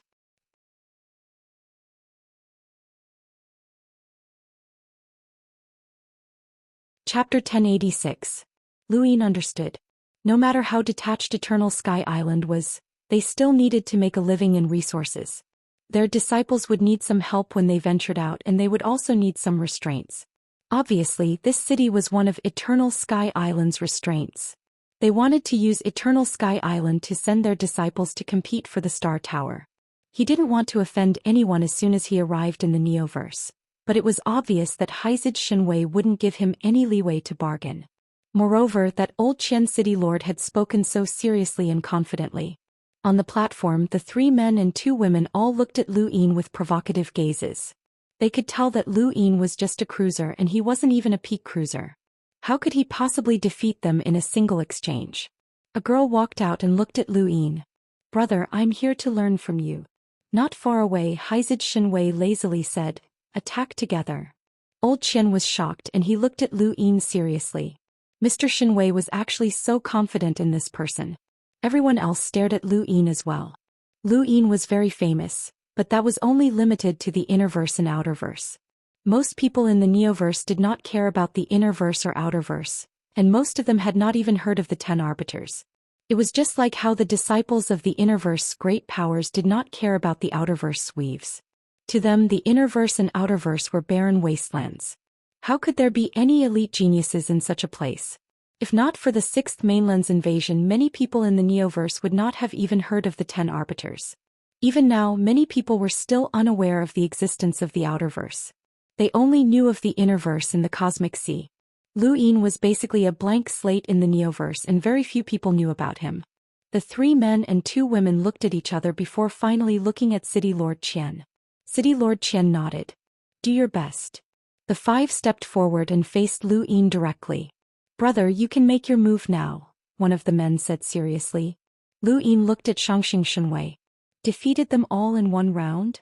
High Sage Shinwei nodded. The 5 of them were furious. He was looking down on them too much. Lu Yin's figure flashed as he soared into the sky. Nobody saw him move, but a violent energy tore through the void and landed right in the middle of the 5. At that moment, Old Qian's expression changed. This was a power level that exceeded 250,000. The huge force turned into a strong gust of wind that sent the 5 of them flying. At the same time, it pierced through the soil platform and blasted towards the city. Old Qian City Lord immediately acted, waving his hand to disperse the force. He raised his head in shock. What a terrifying palm. Lu Yin had held back, or else this palm would have been enough to kill all 5 of them. The 5 of them were sent flying before crashing to the ground. They were all heavily injured, but they did not faint. They all looked up at Lu Yin in horror. What a powerful palm. Lu Yin landed on the ground. He had taken note of the rune lines of these 5 people before making his move. The strongest emptiness palm could reach a power level of 300,000, which was enough to kill 5 people in a single strike. Even Night King Zhenwu had been heavily injured by 1 or 2 of Lu Yin's empty palms, so there was no need to mention them. The city fell silent, and everyone on the soil platforms stared at Lu Yin in disbelief. He was just too powerful. City Lord Qian ordered his men to carry the group of 5 away for treatment. He then looked at Xianxia Shenwei in shock. "Mr. Shenwei, who is this little brother?" Xianxia Shenwei smiled. "He's an honorary disciple of Everlasting Sky Island. If nothing unexpected happens, he'll represent Everlasting Sky Island to compete for the Star Tower." Old City Master Qian sighed. "This little brother is so young, yet he already has such strength. He's probably comparable to the best geniuses in the Western Kingdom. There's hope for him to fight for the Star Tower." Xianxia Shenwei said, "All right, let's go. Farewell, Mr. Shenwei." "Farewell, Mr. Shenwei." When he returned to his spacecraft, Lu Yin smiled bitterly. "Senior, is there a need to do this?" Xianxia Shenwei solemnly replied, "What do you think the Star Tower competition is? These people want to fight for the Star Tower and try their luck, but there are dangers everywhere. Without a certain level of strength, they're just courting death." Lu Yin looked back at Astral City. Were those people weak? No, they weren't weak, or else they wouldn't have been able to maintain their consciousness after being struck by the emptiness palm. Even the top 10 of the Immerse top 100 rankings might not have been able to maintain their consciousness after being struck by that palm. These people were definitely not weak, but they still weren't qualified to compete for the Star Tower. "Don't think too much. Rest well. There are still a few more places to go," Xianxia Shenwei said lazily. Lu Yin nodded. He believed that Xianxia Shenwei was a man of his word. If he couldn't defeat his opponents in one round, then he might really lose his chance at Everlasting Sky Island. This was a rare opportunity to compete for the Star Tower, and he wouldn't give it up. As for the opponents that Xianxia Shenwei had arranged, they could only pray for their own good fortune. There were less than 3 months until the Star Tower opened, and Lu Yin was anxious to get to Everlasting Sky Island. However, Xianxia Shenwei was in no hurry at all. First, he took Lu Yin to beat down the elites recommended by several astral cities, and then they went to a brothel. Yes, a brothel. When Lu Yin saw a brightly lit courtyard floating in space, he was stunned. Was this the so-called flying brothel? Originally, he thought that the so-called brothel might be a starry city, but he didn't expect that it was really a pavilion. It had an antique style and was brightly lit. Even though he was far away, he could still feel the laughter and indulgence of life there. Haizid Shenwei laughed. "Kid, have fun. My treat." He then tore through the void and left. However, he suddenly paused and stared at Lu Yin with a sinister gaze. "Don't tell anyone, or I'll make sure you suffer the consequences. Do you hear me? Not anyone." Lu Yin blinked. "All right, I won't tell anyone." Xianxia Shenwei was satisfied. "You know what's good for you. Go and have fun." He then left. Lu Yin was speechless as he sat in the spacecraft. The monkey's voice rang out in his mind. "Seventh bro, this senior is different from others. He's very similar to that pirate king of yours." Lu Yin felt that the monkey's words were very similar. Didn't pirates like places like this? Right, Xianxia Shenwei was Lu Yin's senior. Could it be that Haizij Lian had learned all his bad habits from him? The more Lu Yin thought about it, the more he felt that it made sense. At that moment, the spacecraft approached the brothel and someone specially parked it for Lu Yin. 100 people lined up outside the space station and waited respectfully. When Lu Yin walked out, everyone bowed respectfully. Lu Yin looked at the spacecraft and guessed that it was because of this. This was a cosmic-grade aurora, and there weren't many of them in the entire universe. Anyone who could ride such a spacecraft would be a big customer of the brothel. "Little brother, you don't look familiar. This must be your first time here. How should I address you?" Not too far away, a quiet girl with a gentle temperament walked over with a smile. Her body exuded an intoxicating fragrance and her eyes were pure. She was completely different from the brothel. Lu Yin replied, "Call me seventh bro." The girl's eyes flashed and she bowed. "I'm Huan Yang of the West Kingdom's brothel." "Greetings, seventh bro." With Huan Yang leading the way, Lu Yin entered the brothel that he had heard about for a long time. Although the brothel was a pavilion, it wasn't small and was about the size of a mountain. To a space-exploring cultivator, this place could be destroyed with a single slap. However, Huan Yang smiled when Lu Yin asked, "Seventh bro, have you tried to circulate star energy in this place?" Lu Yin's expression changed and he tried, only to find that he couldn't circulate the star energy in his body. "Seventh bro, I can't see outside," the monkey shouted. Lu Yin looked at Huan Yang in shock. "What's this?" "A sourcebox array." Huan Yang smiled. Lu Yin was shocked. A brothel actually had a sourcebox array? This was ridiculous, but it was the truth. If it wasn't for a sourcebox array, how could it seal the star energy in his body? Anyone who enters a brothel will be responsible for their personal safety, and no violence is allowed. Of course, some cultivators have powerful physical bodies, but the materials used in our brothel are extremely rare and difficult to destroy. That's why there are only 6 brothels in the Neoverse, Huan Yang explained with a smile as she led the way. Along the way, people would occasionally look at Lu Yin curiously, as it was not easy to be led by Huan Yang. Lu Yin tested the wall out of curiosity and casually pinched it, but it was difficult to destroy. He couldn't help but exert more force and a crack appeared on the wall. Huan Yang was shocked and she quickly tried to stop him. "Mr. Seventh Bro, please have mercy." Lu Yin stopped. "Sorry." Huan Yang smiled. "It's fine. The wall will automatically repair itself, but Mr. Seventh Bro's physical strength is astonishing." Was he surprised? Speaking of which, Lu Yin was surprised. Lu Yin was even more surprised as he had used 170 stacks just to destroy the wall. This meant that the brothel's materials could withstand an attack with a power level of 300,000 and could even automatically repair itself. He had cultivated for many years, but he had never seen such a material before. On one hand, it restricted star energy and on the other, it strengthened the building. It was no wonder why the brothel had been able to survive in the Neoverse. The brothel was very lively and there were people everywhere. However, it was different from what Lu Yin had imagined. This place was purely for entertainment, not sex. Rather than a brothel, it was more like a place for cultural exchange. However, there were so many beauties that he was dazzled. After sending Huan Yang away, Lu Yin wandered around the brothel by himself. He didn't know where Xianxia had gone, but he had probably gone to find his old flame. The women here did not take the initiative to strike up a conversation. Lu Yin strolled around and all he saw were beauties. At most they would smile when they met his eyes, and there was none of the prostitutes that he had imagined. There were courtyards, pavilions, fake mountains, waterfalls, and the brothel's environment was beautiful. Lu Yin sat down in a pavilion beneath the waterfall and prepared to wait for Xianxia. At that moment the sound of a zither could be heard. The music was peaceful and intoxicating. Lu Yin was shocked. This music had rune lines which reminded him of the Luotian's dance. The zither music only lasted for a moment before disappearing. After a while, Lu Yin heard light footsteps. He turned around and was stunned by what he saw. An absolute beauty had appeared behind him. She wore light makeup and had a shy expression. She wore a pink gauze dress that looked like a blooming rose, and she held a zither in her hands. When Lu Yin looked back, she bowed gracefully. "I am a flower from the Western Realms brothel. Greetings, Lu Ju."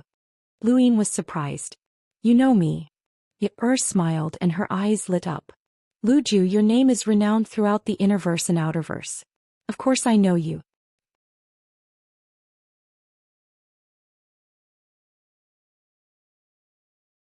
Chapter 1087. Lu Yin smiled. Lu Ju had been called Lu Ju ever since he had defeated Night King Zhenwu. He had replaced Night King Zhenwu as one of the 10 arbiters and people called him Lu Ju. "Please sit," Lu Yin said politely. Sat across from Lu Yin and placed her zither on the stone table. "I never thought that Lu Ju would come to such a small brothel. Your presence brings light to the Western Realms brothel." "I'm just here to accompany someone else," Lu Yin said. Smiled. "Looks like Lu Ju's friend is a benefactor." Lu Yin smiled, but he did not say anything. He already knew that brothels sold their skills, not their bodies. They were more like a group of women who were placed here for blind dates. Haizid Shinwei's visit was not what Lu Yin had expected, and he was certainly not a benefactor. "Is there something bothering you, Lu Ju? Is willing to play a song for you." Lu Yin looked at her. "Do you need money?"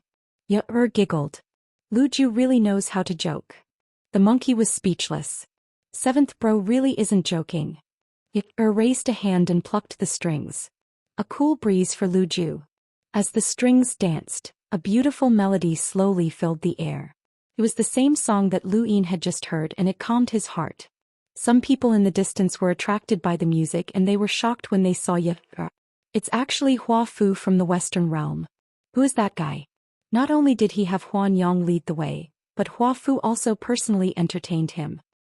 He must be a disciple from a large power.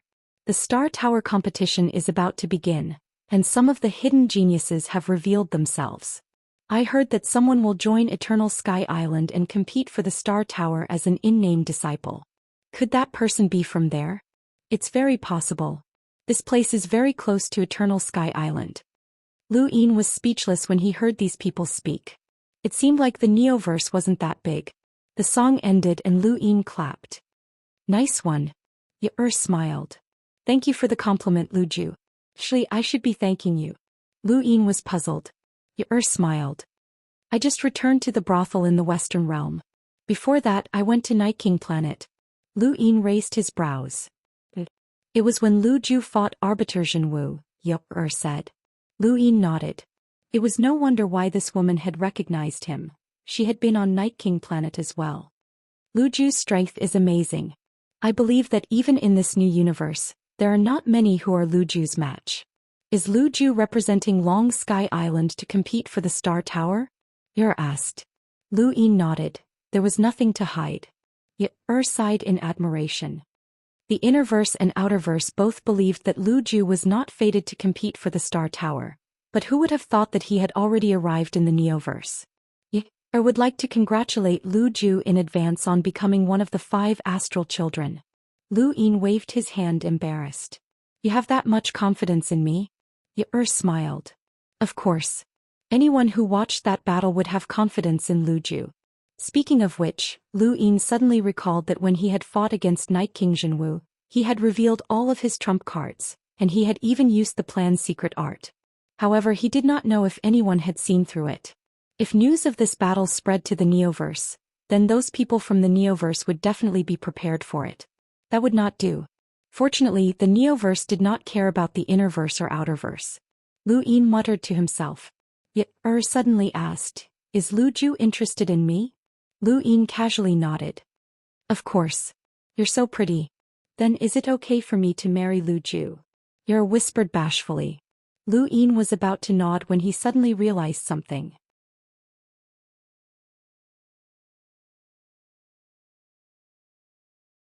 Eternal Sky Island really was an island made of land, but it existed in outer space. The surrounding space had been changed and the darkness had been dispelled. Lu Yin's eyes widened and he took a closer look. He was shocked, but there were no rune lines. He couldn't even see a single rune line. The white space around Eternal Sky Island was clearly man-made, but he couldn't see any rune lines at all. How had this been done? The spacecraft flew towards Eternal Sky Island, and Lu Yin soon arrived in outer space. The moment he entered Eternal Sky Island, everything around him changed. It was as if he had arrived in another space, one that was filled with peace.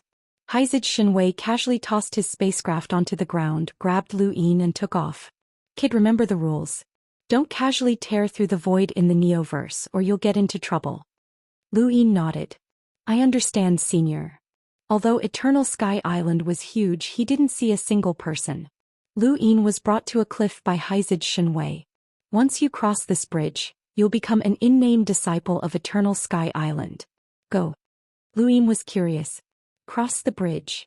Haizid Shenwei explained. It's called the Long Bridge and it's something unique to Eternal Sky Island. It allows you to see the power that you've used in the past from a third person's point of view, and it can help you gather and fuse as much as possible. Lu Yin was surprised. There's such a bridge. It's something left behind from ancient times, so don't ask any more questions. Go. Countless people in the universe have racked their brains to cross this bridge and you're lucky. She then gave Lu Yin a push and Lu Yin stepped onto the bridge. The bridge looked very ordinary and it was just a suspension bridge with bottomless cliffs on both sides. There was also a fog that obscured one's vision. Lu Yin walked forward step by step and soon he couldn't see Haizid Shenwei anymore. The fog blocked his vision. Lu Yin released his domain, and the fog churned before transforming into a towering tree right in front of his shocked eyes. This was Lu Yin's force field. and it had been imitated by the fog to perfection. He stared at the tree that had been transformed from the fog. He stared at it for a while before continuing to walk forward. The tree dissipated and a wisp of fog floated in front of his eyes. Then it changed again, turning into runes. At the same time, a pair of eyes opened in the depths of Eternal Sky Island, and they traversed through space to see Lu Yin on the bridge. The rune progenitor's inheritance? Isn't that something from the home of the gods? Shenwei, come here. Outside the bridge, Haizid Shenwei's expression changed, and his body vanished before reappearing in the depths of the island with a smile on his face. Master, you're awake. I've missed you so much. You didn't know, Master. Then. Alright, cut the crap. Who's that child?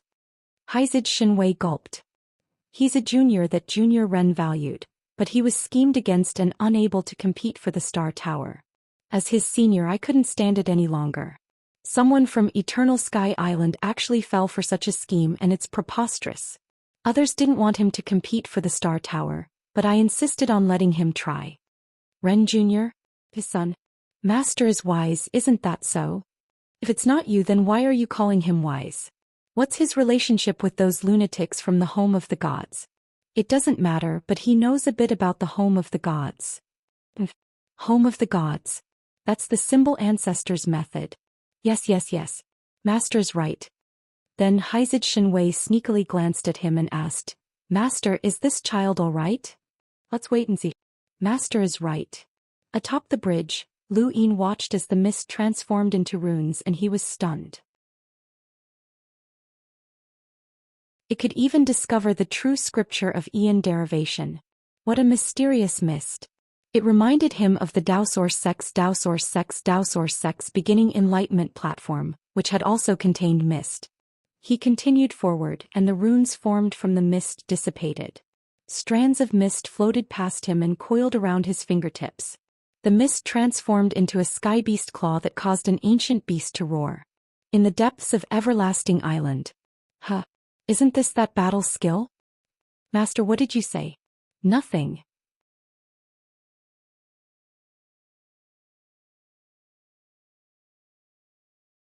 Chapter 1088.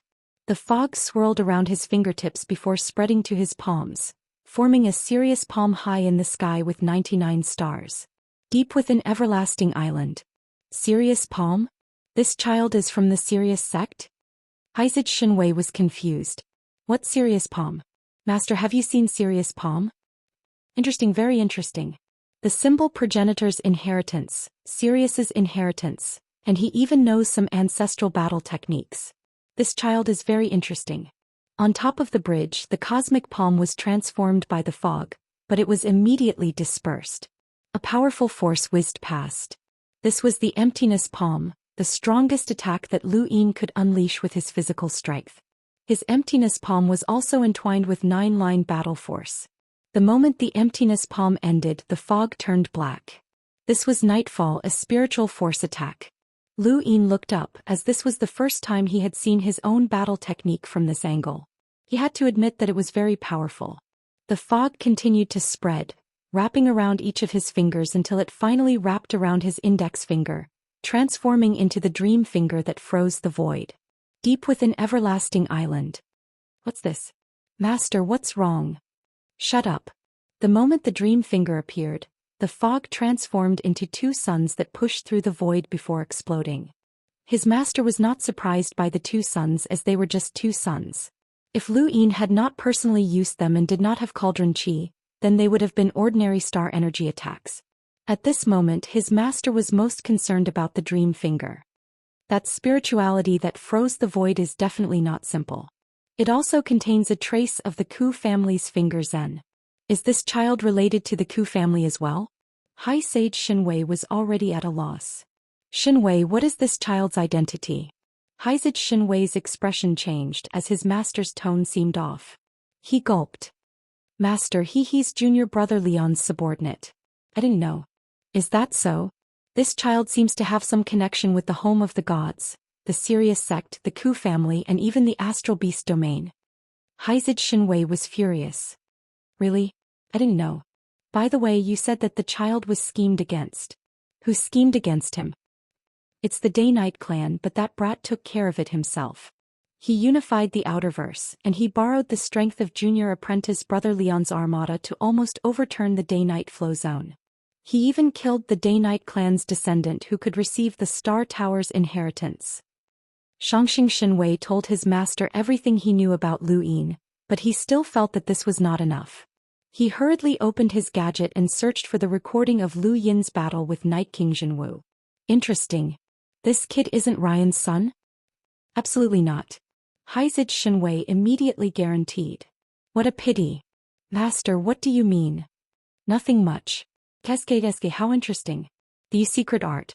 If I'm not mistaken, there's also the planned secret art. Did you just say that it's a method from the Hall of Honor? This child's background is quite complicated. High Sage Shenwei didn't dare to speak. Now with Everlasting Sky Island it's even more interesting. Xianxia Shenwei's heart trembled. Every time his master smiled like this, nothing good would come out of it. He was definitely going to torture someone. He looked in the direction of the bridge with sympathy. Was it this brat? Or was it himself? On the bridge, Lu Yin felt an inexplicable chill. He looked around as if he had seen a ghost, but there was no one around. He slowly walked towards the end of the bridge. The fog in the sky continued to churn, occasionally transforming into palm imprints, rune lines, and even claw imprints. Lu Yin felt that the fog was quite tangled up. Seventh bro, you know too many things. I can't handle them all, the monkey laughed strangely. Lu Yin felt the same way. While others focused on their cultivation, he seemed to know everything. Actually, he couldn't be blamed as he hadn't specifically cultivated his domain. He had improved it all on his own, and it was the same for his physical strength, spiritual force, and spirit. Even he found it strange. The faster Lu Yin walked, the faster the fog churned. When Lu Yin slowed down, the fog also calmed down. Lu Yin felt strange. Did he really have to combine all his battle techniques before he reached the end of the bridge? That was making things difficult for him. After thinking about it, Lu Yin decided not to walk any further. He decided to just wait here. Haste makes waste. 2 days quickly passed. The fog was still churning and Lu Yin tested it out. The faster he walked, the faster the fog churned. He waited for another 2 days. On this day, the fog in the sky suddenly stilled and then a finger appeared. 9-lined battle force revolved around the tip of the finger, and the tree formed by the force field suddenly shrank, wrapping around the black fog and condensing it at the tip of the finger. The finger trembled as the overlaying stacks caused the surrounding rune lines to continuously disappear. The finger pierced through the void and the fog dissipated. The bridge opened up and Lu Yin saw the other end of the cliff. Lu Yin stood in place without moving. Had he just combined all of his battle techniques? He had used his domain to compress his spiritual force and fuse it into his finger. The true scripture of Ian evolution had weakened the rune lines, and the overlaying stacks had been used to unleash the power of the finger Zen. The fog had actually fused together for him. Lu Yin stood in place and raised a hand to imprint his 9-lined battle force onto it. Night's Advent was released and his domain shrank to its limit. However, he discovered that it couldn't be retracted, as it was very difficult to compress his spiritual force. Lu Yin panted heavily and looked at his fingertip. It wasn't that easy. However, since the fog had successfully fused, it proved that it could be done. He muttered to himself, did he need time to cultivate? Time was the one thing he was least afraid of. After walking past the bridge, Lu Yin turned back to look. There was actually such a mystical place. In front of him, a short figure walked over. It was a little girl dressed in a long black dress, and she looked to be about 15 years old. Her expression was solemn and she looked like a little adult. You're the in-name disciple that Senior Shenwei brought here? Lu Yin nodded. The little girl calmly looked at Lu Yin. I'm Blackie, your senior sister. Senior sister? Lu Yin was puzzled. Blackie turned around. Come with me. I'll take you to see Master. Lu Yin's eyes lit up.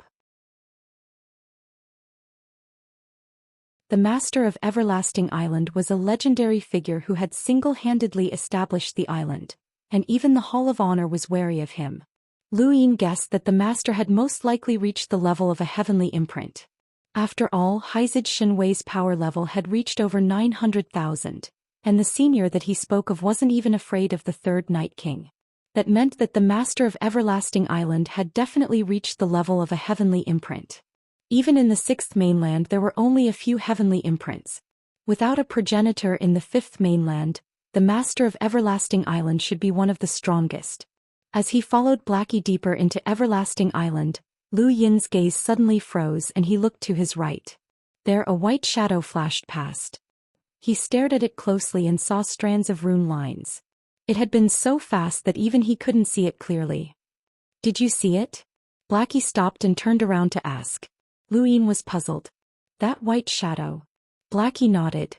Many people challenge Master every year and some of them die on Everlasting Island.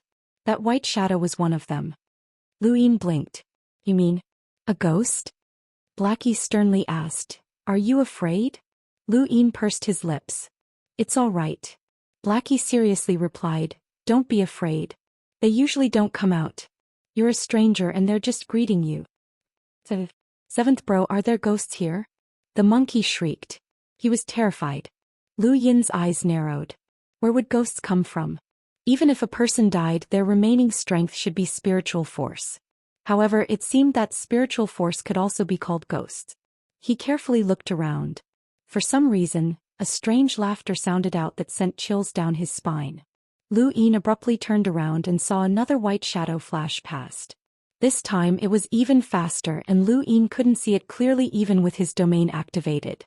Could it really be spiritual force? Senior Blackie, does Master know that there are ghosts here? Lu Yin asked. Blackie's lips curled up. Master doesn't care.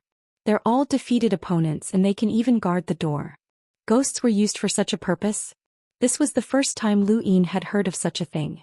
The chilling laughter sounded out again and Lu Yin paused.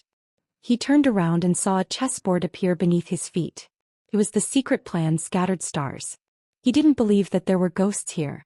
The chessboard spread out and covered the ground and sky. Flowers, grass, trees and even Blackie could be used as a piece and so could that white shadow. Lu Yin saw the chessboard clearly. What was this ghost? It was a little girl. Wait, this girl? He swallowed his saliva and took a closer look. He then looked at Blackie. The two looked exactly the same. Either there were ghosts here or they were twins. The chessboard beneath Lu Yin's feet disappeared in an instant.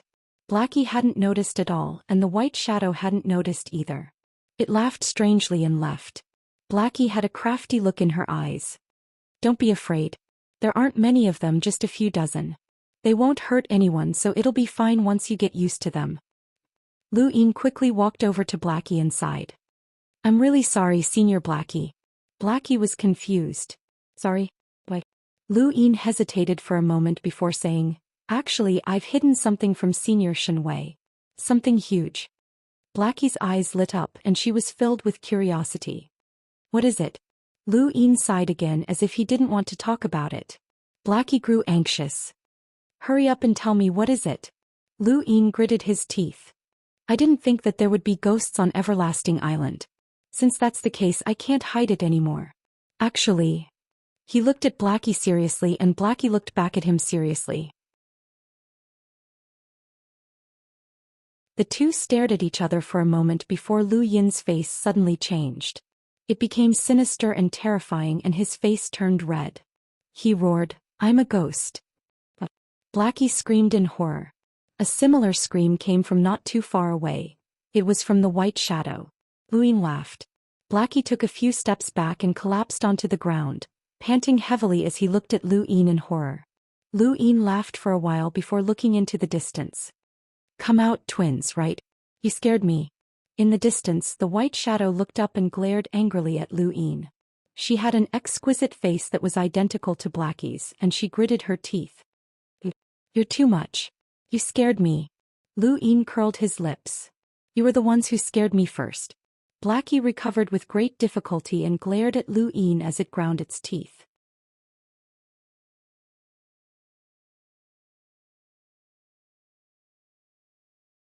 Chapter 1089. Lu Yin looked at Little Black and then at the girl in white in the distance. He asked, You can't be called Xiaobai, right? The girl was stunned. You know me. Lu Yin was speechless. She really was Xiaobai. Little Black and Xiaobai were the same color as their clothes, so they were easy to distinguish. Alright, that's enough. Let's go. Take me to Master. Lu Yin said. Little Black snorted and turned away, ignoring him. Xiaobai also snorted and ignored him. Lu Yin's lips curled up. Actually, what I said was true. Little Bai and Little Black slowly turned to look at Lu Yin, fear appearing in the depths of their eyes once more. It's true, there's no ghost. Lu Yin laughed. The two girls continued to grind their teeth in anger. Little Black, beat him up. Xiaobai ordered angrily. Little Black stood up and stared coldly at Lu Yin. His figure flashed and Xiaobai disappeared as well. Lu Yin was shocked. What speed? Even he could not see it clearly. Rune lines flashed in front of him, and they were no slower than the empty palm. During his battle with Lan Si, Lu Yin had tried his best to dodge the empty palm, but now he had changed. Whether it was in terms of speed or power, he was different from before. When faced with Little Bai's speed, Lu Yin casually struck out with a palm that shook the void. Little Bai and Little Black had been about to hit Lu Yin, but they were startled by the sudden attack and did not dare to move forward. Lu Yin laughed. Your speed is rare. To be honest, I haven't met anyone in the same generation as you. It's a pity that you can't hit me. Little Bai and Little Black were furious, and they looked at each other before raising their hands and clenching their fists. Star energy erupted from their palms, forming a revolving black and white diagram between them that they threw at Lu Yin. Black and white pair. Lu Yin stared at the diagram, feeling a trace of apprehension. The number of rune lines contained within it was comparable to an attack from the 10 arbiters. The two girls were clearly just cruisers, but they were able to unleash such an attack when working together. In the Innerverse, even Xia Tian, who was at the top of the top 100 rankings, might not be able to withstand this attack without suffering any damage. Lu Yin dodged to the side, his eyes fixed on the black and white circle. He had a feeling that things weren't as simple as they seemed. The black and white circular pattern rotated in the sky as countless amounts of star energy gathered and fused with it. The number of rune lines within the pattern gradually expanded. Lu Yin was shocked. It can increase its power on its own? Xiaobai was pleased. Don't underestimate us. The power of the black and white combination is limitless. Big guy, you're definitely going to lose. This was the first time that someone had called him a big guy, and it was rather refreshing. He was curious to see how much power the black and white combination could increase by itself. It was impossible for it to be limitless. The black and white sword continued to absorb star energy, and before long, the number of rune lines within it had reached the same level as Lan Si's 150 stacks. However, this wasn't the end, and it was still increasing in power. Lu Yin's interest was piqued and he kept dodging. The void distorted as the black and white combination's power surpassed that of an enlighteners, and it continued to climb. Soon, it reached a power level of 250,000. Even with the stability of the Neoverse void, it could still be torn apart. However, this was Everlasting Island, and a power level of 250,000 was not enough to tear through the void. After a while, the black and white combination's power reached the same level as Lan Si's empty palm. This was the attack that had severely injured Lu Yin in the past, and it was definitely powerful. Even the other 10 arbiters would not feel good if they were hit by this attack. Lu Yin looked at Xiaobai and Xiao He, and he noticed that their faces were somewhat pale. Can't control it anymore? Xiaobai and Xiao He snorted, but they stubbornly controlled the black and white combination. Lu Yin shook his head as the black and white circular pattern slashed towards him. He raised his hand and activated his 9-line battle force to meet it head-on. The void distorted as a sharp gale swept through the area. Xiaobai and Xiao He were forced back several steps before falling to the ground. In the distance, the black and white circular pattern had been crushed by Lu Yin. He was different from when he had fought Lan Si, and he was improving rapidly. Xiao He and Xiaobai looked at each other before simultaneously looking at Lu Yin. Freak. Lu Yin's lips twitched. I haven't even said anything about you two. How old are you to be able to display such strength? That battle technique from before was very powerful. Xiaobai was pleased. Of course. That's a black and white combination that only we can use. Others won't be able to learn it even if they spend their entire lives learning it. Xiao He stood up and calmly said, Don't be arrogant, Xiaobai. Did you forget what Master said? You must be humble. Xiaobai nodded and stared at Lu Yin with a pleased expression. Lu Yin laughed. You've beaten me up and scared me. Shouldn't you bring me to see Master now? No, you can go by yourself, Xiaobai said proudly. Xiao He raised a hand and pointed at the fault of the tallest mountain in the distance. Master is at the bottom of the fault. You can go by yourself. Lu Yin frowned. Really? Xiao He was indifferent. I don't like lying. Lu Yin was speechless. Who was the one who had lied to him about ghosts? Regardless of whether Xiao He was telling the truth or not, Lu Yin still had to go. This was Eternal Sky Island and he could not attack two little girls. Besides, his every move would be watched by Haizid Shenwei. I'll be leaving first. See you later. Lu Yin smiled and waved before quickly walking off into the distance. Xiaobai was fuming. That person is too hateful. He scared me to death. Xiao He was helpless. It's your fault for being discovered. Xiaobai was puzzled. That shouldn't be. With my speed, no one should be able to discover me. Xiao He replied. He even crushed the black and white combination. Our speed is useless against him. I wonder where Senior Shenwei found such a freak. We'll definitely teach him a lesson in the future. Xiaobai was unwilling to give up and a crafty glint appeared in her eyes. Xiao He nodded and seriously considered how to deal with Lu Yin. Eternal Sky Island was not large, but it also depended on where it was compared to. If one could not fly or tear through the void, then Eternal Sky Island was considered large. It took Lu Yin half a day to reach the highest point of the cliff, where Haizid Shenwei was already waiting for him.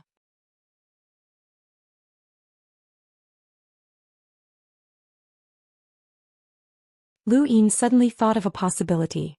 Since Haizid Shenwei had brought him to Everlasting Island, could it be that he wanted to capture a babysitter so that he could protect these two girls while they fought for the Star Tower? The more he thought about it, the more likely it seemed. Lu Yin felt like he had fallen into a trap. The two girls could cause trouble for no reason at all. He felt like the bright path ahead of him had suddenly turned dark. At the same time, Shenwei arrived at the depths of Eternal Sky Island. Master, what do you think of this child? Haha, although I don't know who his master is, he can't be simple to nurture such a disciple. Forget it, let him be an in-name disciple. Yes, master. By the way, doesn't the Sirius sect owe us a lot of spots to exchange disciples? Shenwei's eyes lit up. Yes, the Sirius sect has always sent disciples to take the Long Bridge in exchange for allowing our disciples to cultivate in the Sirius sect. It's a pity that Master hasn't been able to find a suitable disciple. If those people are too weak. Going to the Sirius sect is a disgrace to Eternal Sky Island. Little Black and Xiaobai aren't bad, but their temperaments need to be improved. They'll just be playing around there. Let's just let this child go.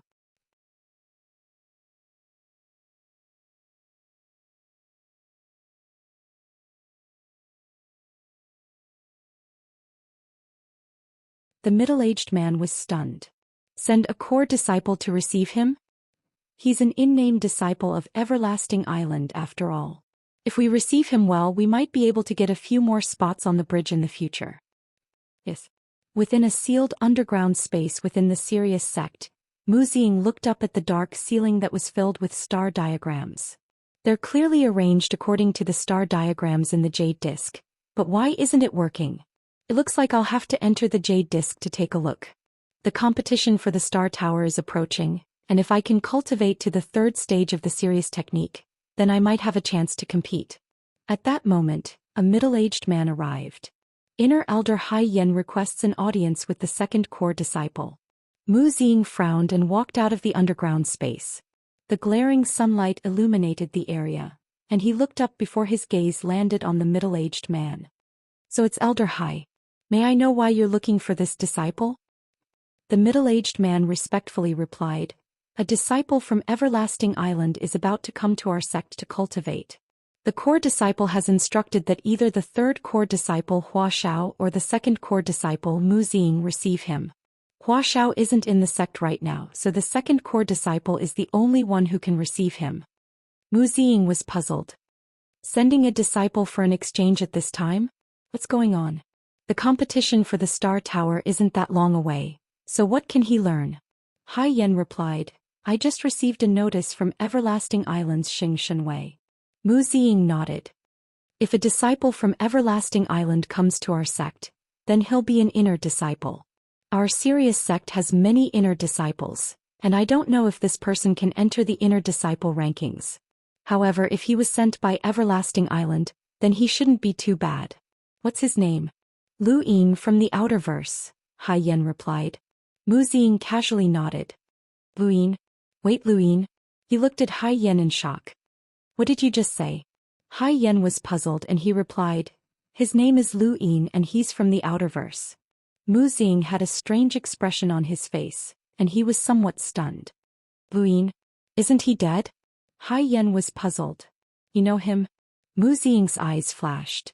Inform the sect to immediately investigate what's happened in the Outerverse recently, and focus on searching for Lu Yin. Hai Yan was troubled. Since the Star Tower is about to open, the Glory Realm has already sealed off the Neoverse. It's very difficult to investigate what's happened in the Outerverse. Mu Ziying replied, let's try. This person is very famous, so we should be able to find something. Hai Yan nodded. All right.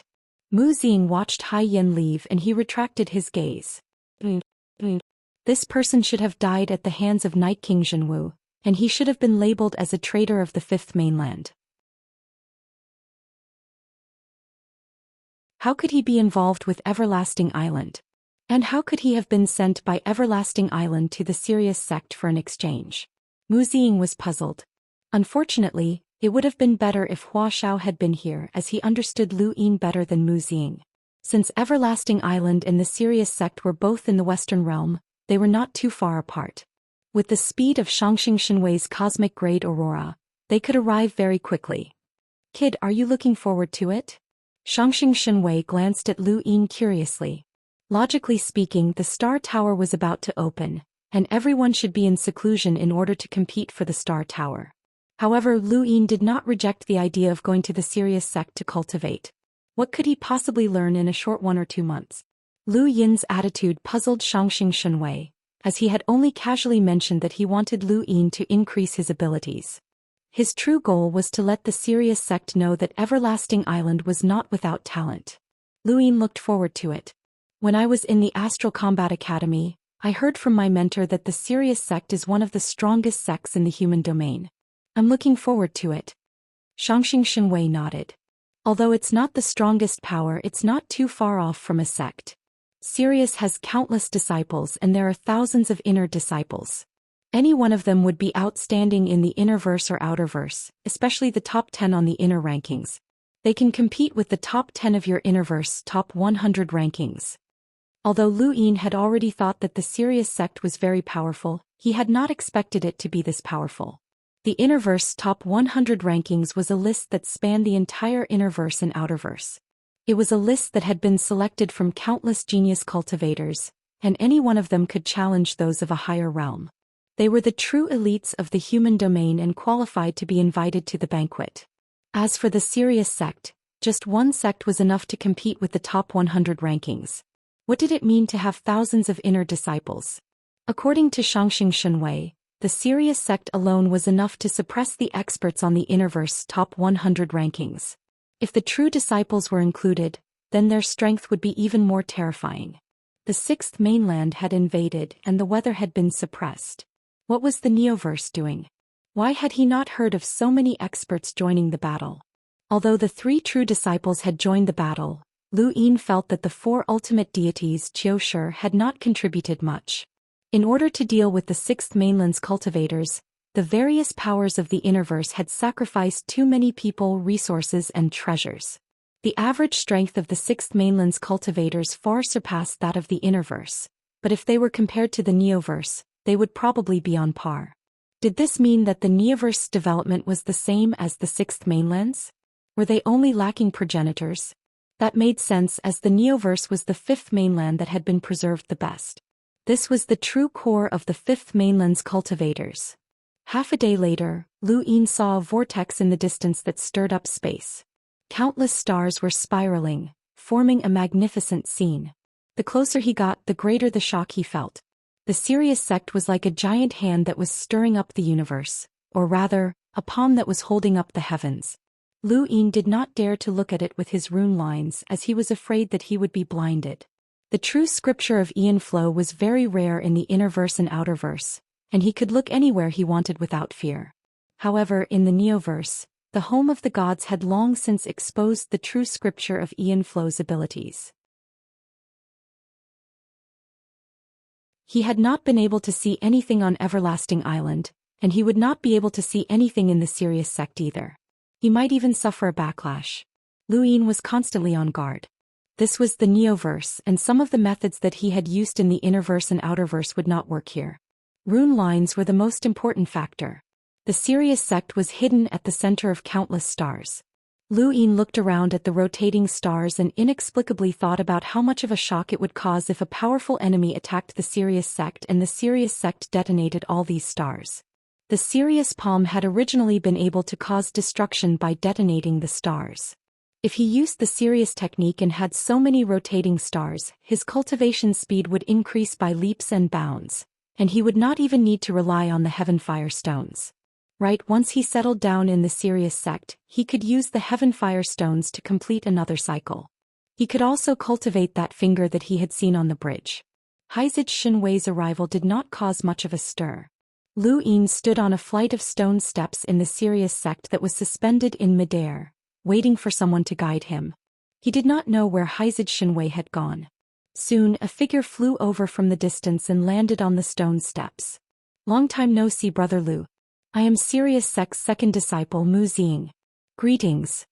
The person who appeared in front of Lu Yin was Mu Xing.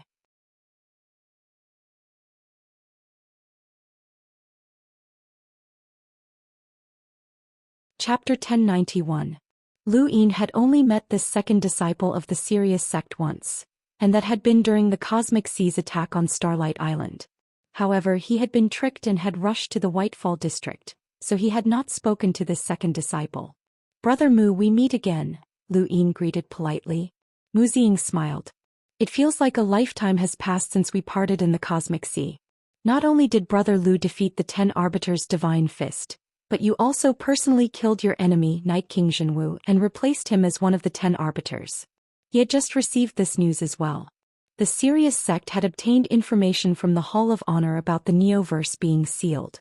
When they saw the information, both Elder Hai Yen and Mu Xing felt as if they had been beaten silly. They looked at Lu Yin's resume and were speechless for a long time, especially Mu Xing. Back then he had discussed with Hua Xiao how the Neoverse elites had been suppressed by Night King Zhenwu, who had been the sole inheritor. Who would have thought that Night King Zhenwu would be gone so soon after? And the person who had killed him was Lu Yin, who they had all thought to be dead. Mu Xing could not understand. Night King Zhenwu had clearly vowed to kill Lu Yin, so how had this person suddenly appeared? Not only had Lu Yin unified the Outerverse, he had defeated the 10 Arbiters' Divine Fist, and he had almost overturned the day-night flow zone. When the 6th mainland had invaded, they had been shocked by the strength of the 6th mainland's cultivators, but they had also been shocked by the Innerverse 10 Arbiters. Mu Xing had thought that all 10 of them were monsters, but Lu Yin had defeated 2 of them by himself. Now Mu Xing truly admired Lu Yin, and he was not being polite. He had been born in the Neoverse and had enjoyed exceptional resources, but even he had not been confident that he could defeat the Divine Fist and Arbiter Zhenwu. However, Lu Yin had done it. Lu Yin smiled as he had heard these words too many times. Defeating Night King Zhenwu was indeed a great achievement, and it was similar to unifying the Outerverse. It was rather difficult, and it could be said that he had a slim chance of surviving. However, he would not be complacent. Night King Zhenwu was very strong, but that did not mean that he was the strongest. He could not forget the ancestral chi of the 3 sons that Haizid Shinwei had mentioned, nor could he forget the so-called inheritor of the tree heart. He could not forget the Sirius sect's general appointment platform, nor could he forget the 4 ultimate heavenly maiden Qiushi who had exiled him, Night King Zhenwu, and the others into outer space. Brother Lu, this way please. You are now an inner disciple of Sirius, and you will receive the same treatment as an inner disciple. By the way, Mu Xing said as he took out a chip and handed it to Lu Yin. This is the first level of the Sirius technique, and it contains the secrets of the Sirius palm. Brother Lu, you must not divulge this to anyone else. Lu Yin accepted it solemnly, his breathing ragged. Mu Xing smiled faintly. No matter who it was, even the Hall of Honor's Fatsi, they all coveted the Sirius gong. This was the foundation upon which the Sirius sect was founded, and its name shook the world. Lu Yin solemnly accepted it. Thank you, Brother Mu. Mu Ziying smiled. Of course. Brother Lu, please. I'll show you around the inner court disciples' areas. After saying that, he flew up. Lu Yin followed closely behind him. The serious sect included Wanxiang, and it was a vast place. Lu Yin would not be able to visit all the areas that outer court disciples could reach in a month, let alone inner court disciples. He was not interested in these areas, and he did not intend to train here for long periods of time. What he was most interested in was becoming a true disciple, as that was the only way to obtain the second level of the serious technique. The first level of the serious technique allows you to circulate 8 stars, and the second level of the serious technique allows you to circulate up to 99 stars. Brother Lu, with your aptitude, you should be able to complete the first level of the serious technique in no time, Mu Ziying explained. Lu Yin asked, how can I obtain the second level of the serious technique? When Mr. Mu had given Lu Yin the incomplete serious technique manual as a gift for becoming his disciple, it was the second level of the serious technique that allowed him to circulate 99 stars. Mu Ziying explained, it's actually not difficult to obtain the second level of the serious technique.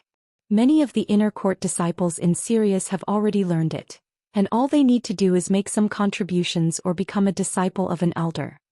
Lu Yin understood. Brother Lu, you've just arrived at Sirius sect and are also a nominal disciple of Everlasting Island. No elder will take you in as a disciple, and you'll need time to make contributions. It's unlikely that you'll be able to obtain the second level of the serious technique anytime soon, but there's still plenty of time. The first level of the serious technique should be enough for you to train for a while. Mu Ziying smiled. Lu Yin nodded. He wanted to obtain the third level of the serious technique. By the way, Brother Mu, how many stars does the third level of the serious technique require? Lu Yin asked curiously. Mu Ziying's expression changed. 720 stars. Lu Yin was shocked. 720 stars? Mu Ziying nodded seriously. The third level of the serious technique is the watershed that separates the disciples from the elders. Our serious sect has been passed down since ancient times, and very few disciples have been able to reach the third level. Those who have reached the third level have already surpassed the younger generation, and it takes time. Qiushi hasn't reached the third level either? Lu Yin asked. Mu Ziying shook his head. I don't know, but it shouldn't be the case. Otherwise, the entire sect would have been notified. Lu Yin hadn't expected the difference between the third and second level of the serious technique to be so great. It was a little exaggerated, and it was no wonder that so few of the younger generation had succeeded. By the way, Brother Mu, if I can become a core disciple, will I be granted the second level of the serious technique? Lu Yin asked with a burning gaze. Mu Ziying thought about it. Yes, but it's a pity. If Brother Lu makes more contributions to the inner court, you'll be able to obtain the second level. With your strength, becoming a core disciple will be easy, and you'll immediately qualify for the third level of the serious technique. Lu Yin smiled wryly. I'm only here for an exchange. I don't know how long I'll be staying. Mu Ziying replied, that's true.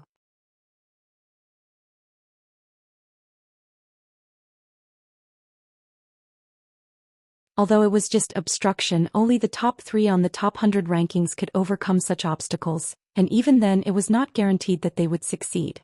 The second method was to circulate the serious art, but becoming a 3 stars perceptive intermediate lockbreaker was very difficult. If Lu Yin recalled correctly, even the Innerverse Lockbreaker Society's 5 prodigies were only at this level. If Ku Wei had not used the exquisite lake spring water, he might not have been able to become a 3 stars perceptive intermediate lockbreaker so easily. These 2 methods ensured that a true disciple's strength was close to that of the 10 arbiters. Then what's the third method? Lu Yin asked. Mu Ziying exhaled. The third method to become a true disciple is to persist for 1 day and sound the promotion drum. Lu Yin was puzzled. Mu Ziying explained, any disciple of the serious sect can challenge this. If they can remain standing for 1 day and sound the promotion drum, they will be promoted to a true disciple. Lu Yin's brows rose. All of the serious sect's disciples? Mu Ziying nodded. All of the disciples, including me and even the eldest senior sister. Lu Yin was speechless. If the 4 ultimate maiden took action, wouldn't that be the same as facing the 10 arbiters? No, it might be even more troublesome than facing the 10 arbiters. He had no idea what the 4 ultimate maiden was capable of. Brother Mu, does this all of the disciples also include those who have surpassed the younger generation and have yet to complete their apprenticeship? Mu Ziying smiled. Of course not. It's only limited to those of the same generation. Otherwise, if the previous generation's true disciples take action, no one will stand a chance. After all, not all of the older generation's disciples are willing to complete their apprenticeship. There are also some who stay behind and think of ways to become elders of the sect. If those older disciples take action, it would be too unfair to Brother Lu. Lu Yin nodded. All right, I accept. Thank you. For the rest of my life only for you. Thank you for your support, brothers. I'll add more chapters and I'll do my best to write more to share with my brothers.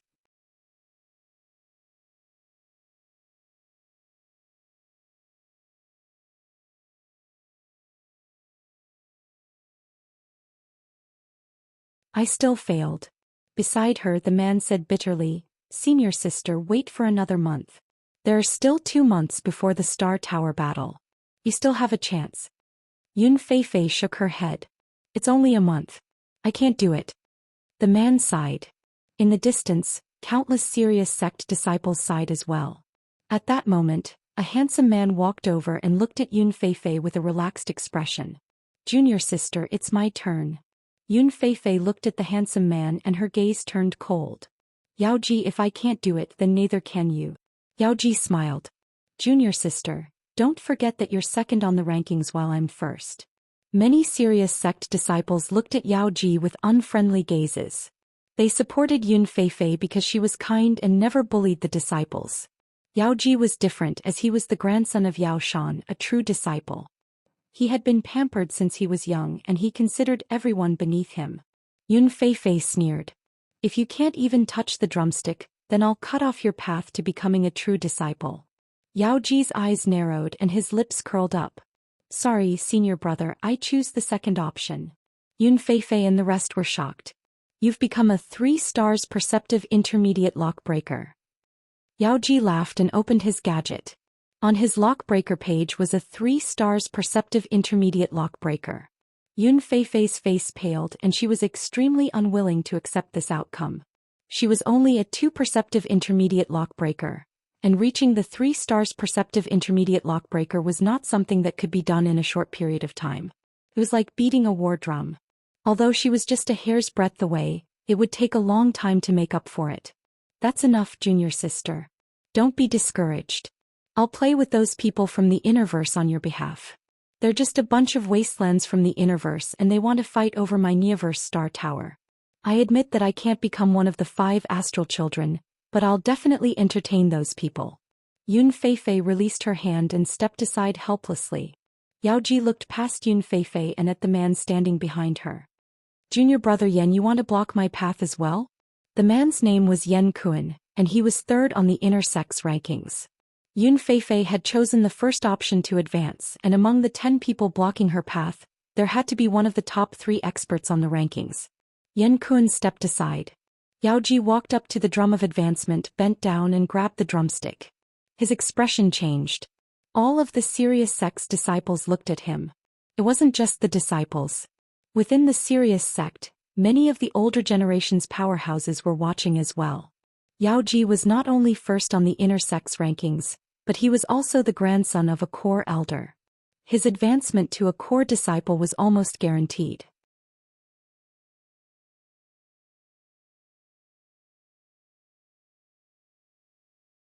Junior's name is Lu Yin? His surname is Lu? Primeval surname? Lu Yin replied, it's legal. Yao Ji laughed. I know. Otherwise I wouldn't have come to the serious sect.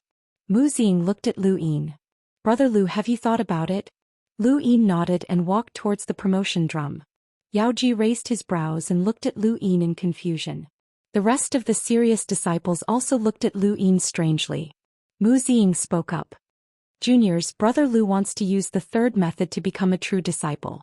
I hope that everyone will be merciful. The crowd was stunned and then an uproar broke out. Did we hear wrong?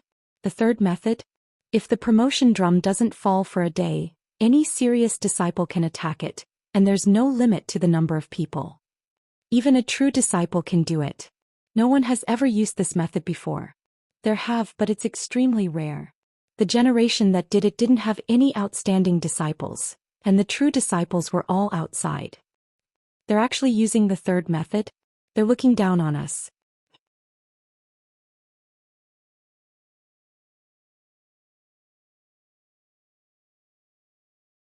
Chapter 1093.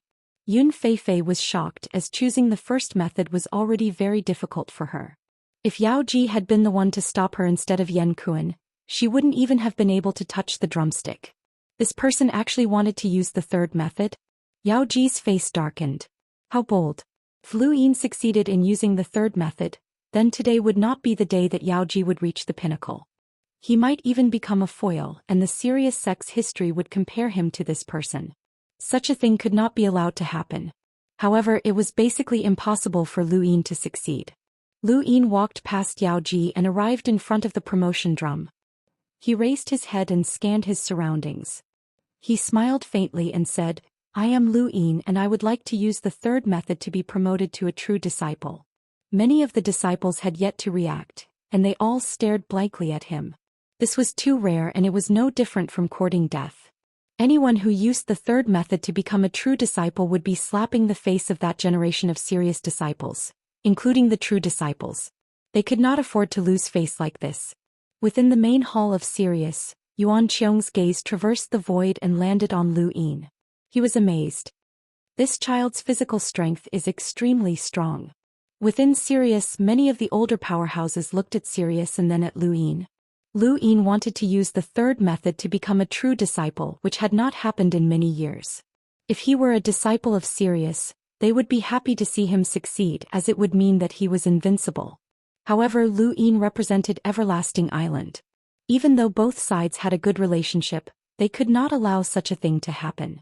A nominal disciple from Everlasting Island had beaten a serious disciple to the point that no one dared to challenge him. This was a slap in the face to the Sirius sect. Lu Yin had obviously underestimated this method of assessment. He had thought that it was just a simple promotion, but he had forgotten that he represented Everlasting Island. If he succeeded, it would be a slap in the face to the Sirius sect. Lu Yin stood in front of the promotion drum. 2 minutes had passed and no disciple had made a move. Mu Ziying was not in a hurry, as one day was more than enough. Although he admired Lu Yin, he did not wish for him to succeed. Yao Ji glanced at the crowd of spectating disciples and gave them a look. A disciple walked out and stopped 100 meters in front of Lu Yin. Junior Lu, sorry. It's him? Senior Brother Yi ranked 9th on the inner court rankings? Rumor has it that Senior Brother Yi has already been accepted as a disciple by an elder. He's one of the few inner disciples who has broken through to the second stage of the serious technique. I heard that Senior Brother Yao Ji recommended him. That's normal. Senior Brother Yi has always been with Senior Brother Yao Ji. Lu Yin made an inviting gesture. The adopted senior brother's gaze turned cold as more than 100 stars circled around him. He charged towards Lu Yin and raised his hand, using the serious palm that Lu Yin was most familiar with. Lu Yin had never faced Sirius's palm head-on before, and now that he was the one being attacked, he felt extremely conflicted. As the palm landed, more than 100 stars exploded. Although Lu Yin did not look at the number of rune lines, he could sense that this palm's power was no less than that of Sister Lung's innate gift, Ice Crystal Essence. After all, he was an elite disciple of the Sirius sect. Lu Yin dodged to the side and then waved his hand, sending out his 9-line Battle Force brand. His arm pushed away all the stars that had exploded from Sirius's palm and slammed into Senior Brother Yi's abdomen. Senior Brother Yi spat out a mouthful of blood as he flew backwards uncontrollably and crashed into the ground.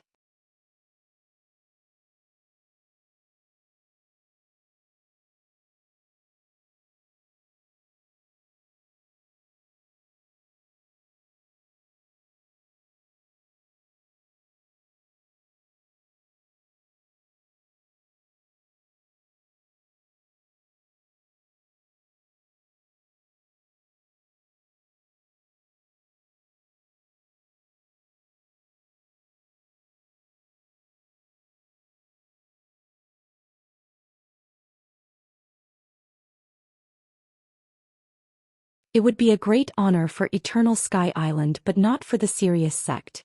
However, given the relationship between Eternal Sky Island and the Sirius sect, there would not be any animosity over such a small matter. Within the Sirius sect, Lu Yin had successfully been promoted to a true disciple and would be able to learn the second level of the Sirius technique. This was his goal. Lu. Mu Xing paused for a moment before asking, "Brother Lu, do you want to learn the second level directly, or do you want to go to the Sirius Jade Wall and learn the second level?" Lu Yin was puzzled. The Sirius Jade Wall? Mu Xing explained, the Sirius Jade Wall has a complete record of the Sirius technique. The first and second levels can be learned from the Jade Wall, but according to the sect's rules, the first level of the Sirius technique cannot be learned from the Jade Wall, and the second level of the Sirius technique can only be learned from a core disciple. Otherwise they must learn from a chip. Only the third level can be learned from the Jade Wall. Why is that? Lu Yin was puzzled. Mu Xing explained, the complete Sirius technique revolves around thousands of stars, and those who have never learned it before will easily collapse upon first contact. In fact, historical records show that many disciples of the previous generations have collapsed, and they no longer have the chance to learn the technique. Thus, the ancient ancestors separated the Sirius technique. The first level is the qualification to learn it, the second level is the entry level, and every level after that represents a realm. Does that mean that I can directly go to the Sirius Jade Wall to view the complete Sirius technique? Lu Yin's eyes lit up. Mu Xing smiled. I know what Brother Lu is thinking, but I advise you not to think too highly of yourself. 8 stars and 99 stars. The first level is the qualification and the second is the entry level. Only by revolving 99 stars can you view the third level of the Sirius technique. Otherwise, the stars of Sirius will cover it up, and Brother Lu will only be able to see 99 stars. If that's the case, why didn't the ancestors cover it up until there were only 8 stars left? Wouldn't the disciples be able to enter the Sirius Jade Wall to study then? Lu Yin was puzzled. Mu Xing shook his head. It's not that easy. It's not easy to cover it up until there are 99 stars left. Besides, those who have never cultivated the Sirius technique will collapse not only because there are too many stars, but also because they can't withstand the pressure from the Sirius Jade Wall. That's the most fundamental pressure of the Sirius technique. There's one more thing. The first 3 levels of the Sirius technique are easy, but once you break through to the third level, you'll need to open up the body's 36 death acupuncture points in order to cultivate the 4th level of the Sirius technique. This isn't something you can do on your own, and you'll need the help of the sect's elders. Lu Yin didn't have much hope for the 4th level of the Sirius technique at the moment. Brother Mu, let's go to the Sirius Jade Wall. Mu Xing nodded. Brother Lu, please. Lu Yin grew anxious. Brother Mu, please. The Sirius Jade Wall was the Sirius sect's cornerstone treasure, and it was the origin of the Sirius sect. Without the Sirius technique within the Jade Wall, the current Sirius sect would not exist. The Sirius Jade Wall was located on the closest star to the Sirius sect. It was called Xianxia, and it was so close to the Sirius sect that it felt like they could collide at any time. Not only was the Sirius Jade Wall on Xianxia, but there was also the Astral Hall. Only core disciples could enter the Astral Hall, and that was where the core elders of the Sirius sect resided. Mu Xing brought Lu Yin to Xianxia without any obstructions.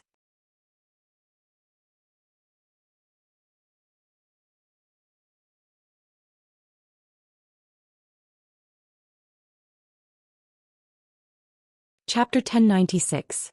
It just so happens that there are a few junior brothers in front of us who want to enter. Once Brother Lu finishes cultivating the first layer, it'll be about time, said Mu Xing. She then pointed at a cave in the distance. Brother Lu can cultivate there. Nobody will be able to see you. Lu Yin's figure flashed as he appeared outside the cave. Every cave that had been opened up was marked with a sign. Some were occupied while others were empty. After Lu Yin entered the cave, a female disciple asked Mu Xing curiously, Senior Mu, is that Lu Yin the one who just became the 5th disciple? Mu Xing nodded. Did you all hear that? Everyone nodded, and the female disciple looked at the cave. It's rare to be able to pass the test using the 3rd method. He's amazing, but it's a pity that he's not a disciple of Sirius. Everlasting Island and Sirius have always been on good terms. Fortunately, we're not enemies. So what if he's an enemy? Senior sister just didn't do anything. Otherwise she would have used a teleportation array and that Lu Yin would have been gone, a disciple said unhappily.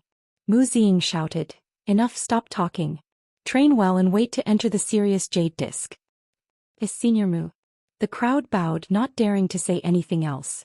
Mu Ziying looked fine on the surface, but in reality he was also very uncomfortable about losing to Lu Yin. However, he had no choice since his skills were inferior. He looked at the cave. The first layer of the serious art required one to be initiated, and the fastest cultivator had only taken a month to complete 8 stars. How long would Lu Yin take? When Lu Yin had first started cultivating the serious art, it had taken him much longer than a month to complete 8 stars. However, that was also because he had never cultivated it before. Now he could already operate 99 stars. He pretended to cultivate again as it was very boring to stay in the cave. This was serious territory and he wasn't sure if he would be monitored.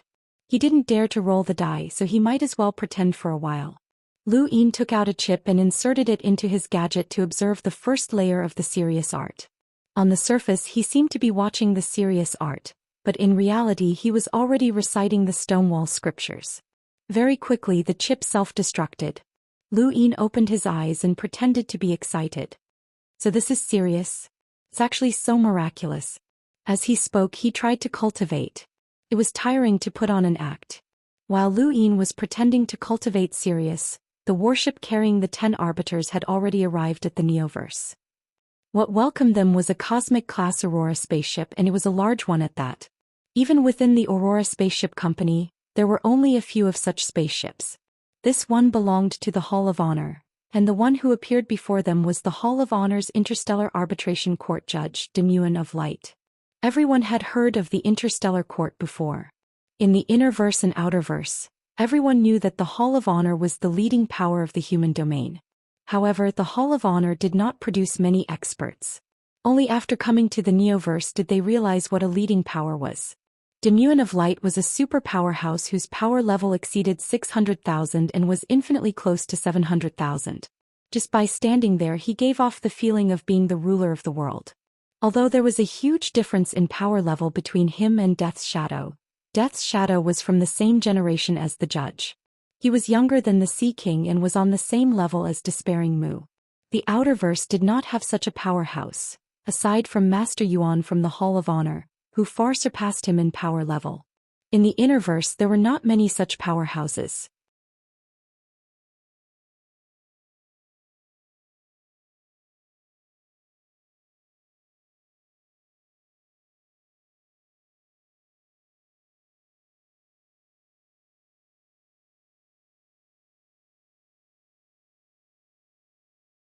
Chapter 1097. As she watched the two bicker, Yuhua Mavis smiled. Alright you two. Let me have some peace and quiet. Yes, Sister Yuhua is going to compete for the Star Tower, so we can't disturb her. Lulu, you should go, Grandini said gently as she grabbed Yuhua Mavis' arm. Lulu bared her teeth. Why aren't you leaving? I'm not leaving. Yuhua Mavis was helpless. Both of you stay. Tell me what you've seen outside. Academies. Aren't they interesting? Did you meet anyone you like? Lulu hurriedly replied, Sister Yuhua, I subdued a huge turtle on a doomsday planet called Earth. It's really, really big. You're bragging. How can it be as big as the ancestral turtle? Are you trying to provoke me? I'm just an explorer and I'm not even an adult yet. You're so noisy. In the western realm of the Sinew Ian in the smoke-gulping mountain range, Gu Shower was in a daze. A ray of sunlight shone in, and what appeared in front of Gu Shower was his father, Old Man Gu, smirking. Shao, you can come out and rest now. We're going to the mountain and sea realm. Gu Shower looked up and blankly asked, I can go out? Old Man Gu nodded. Gu Shower shouted, You lied to me. I won't go out. You're trying to harm me again. Shower, father is doing this for your own good. Think about it, if you can become one of the 5 astral children, won't all the girls in the brothel be yours? Think about that courtesan. Gu Shower gulped, his eyes filled with anticipation and apprehension. There was also a trace of wretchedness and longing for the future. I'll go out. Come, Shower. Come to father and have a smoke. You lied to me again. the opening of the star tower drew near and the mountain and sea realm was already open. The various powers that knew the location of the mountain and sea realm were already prepared to set off at any time. At this moment, Lu Yin was still pretending to learn the first layer of the cosmic art. He felt that it would be enough to keep up the act for 10 days or so, and by that time, the line of disciples would have more or less reached its limit. If there was no other way, he could just cut the queue. More than 10 days later, outside the Jade Wall Grand Canyon of Sirius, there were still 5 disciples waiting in line to enter. Mu Ziying was bored and stood at the side. Although he wanted to cultivate, the contest for the Star Pagoda had nothing to do with whether he cultivated or not. He just wanted to try his luck. At this moment, Yao Ji arrived. He had barely recovered from his battle with Lu Yin, and his face was still a little pale. After being promoted to a true disciple, he went to the Starry Hall to engrave his name, then came here. There was still a month before the Stellar Pagoda would open, and it would take half a month to travel from the Sirius sect to the mountain and sea realm. In other words, there was still a month left, which was more than enough time. In truth, if one went to the Sirius Jade Disk to learn the Sirius arts, it would only take 10 days. Yao Ji didn't even plan to queue. He nodded to Mu Ziying and stood at the front. The disciples behind him were already used to it. If the true disciples wanted to fight for the Star Pagoda, they didn't need to and could stand at the back. Yao Ji didn't even say a word of courtesy. Mu Ziying didn't mind. In the distance, Lu Yin walked out of the cave. Mu Ziying looked over and his expression changed. It had only been 10 days. How could it be so fast? It couldn't be. Brother Lu Yu? Mu Ziying hesitated. Lu Yin smiled and activated the Sirius arts, causing 8 stars to revolve around him. Mu Ziying was shocked. You've succeeded? Lu Yin nodded. Of course. Otherwise I wouldn't have come out. Brother Mu, is it my turn now? Mu Ziying was shocked. This was Lu Yin's innate gift. He had heard that this person had only cultivated for a short period of time and that his innate gift was extraordinary, but he hadn't paid much attention to it. Now he had experienced it firsthand. This kid had broken the Sirius sect's historical record and passed the core disciple test using the third method. In just 10 days, Lu Yin had broken 2 records. Mu Ziying wasn't the only one. When Lu Yin walked out of the cave and activated the Sirius arts, many of the older powerhouses of the Sirius sect were shocked.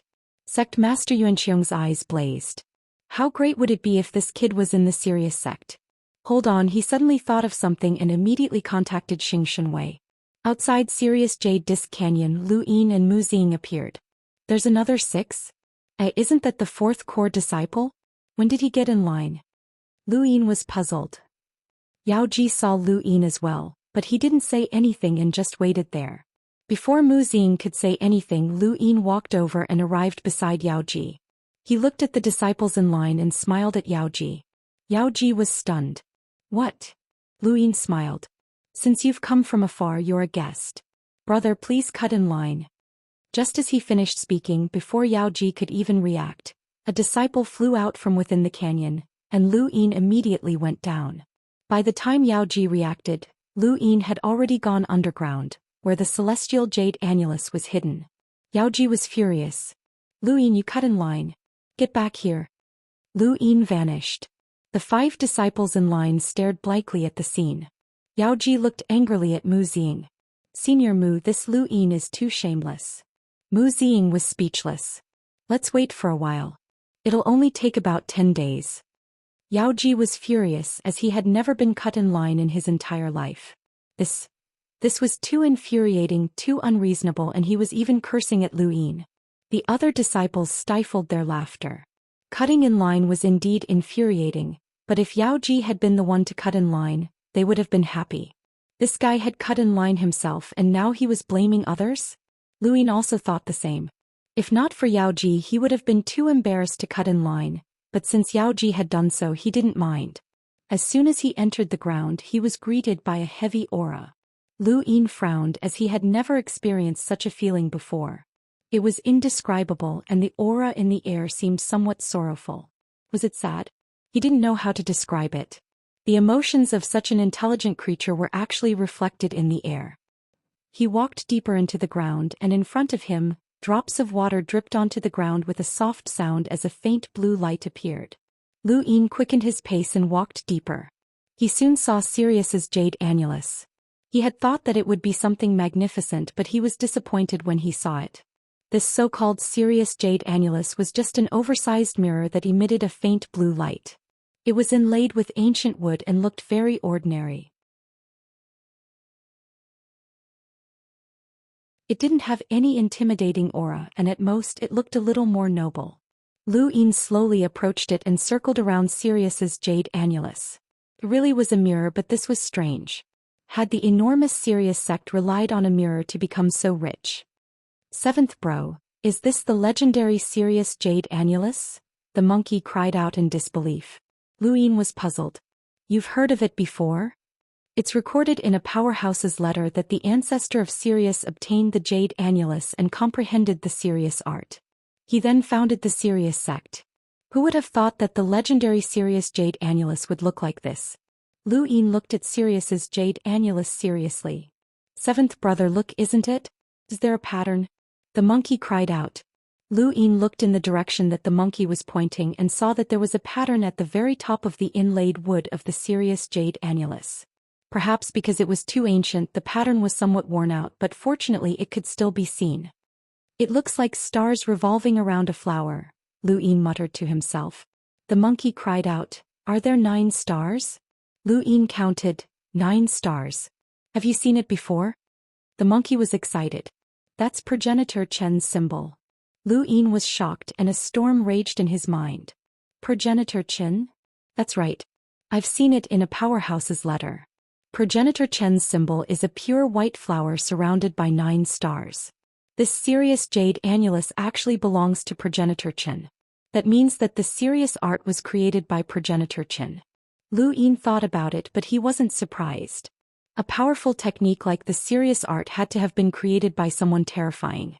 It wasn't strange that Progenitor Chen had created it. After all, Progenitor Chen was the ancestor of the astral planes. The Sirius art had 9 clones and it was an unparalleled powerhouse. It was no wonder that the 6th mainland's history hadn't dared to record it. Progenitor Chen was so powerful that he could take on 9 people of the same generation at once.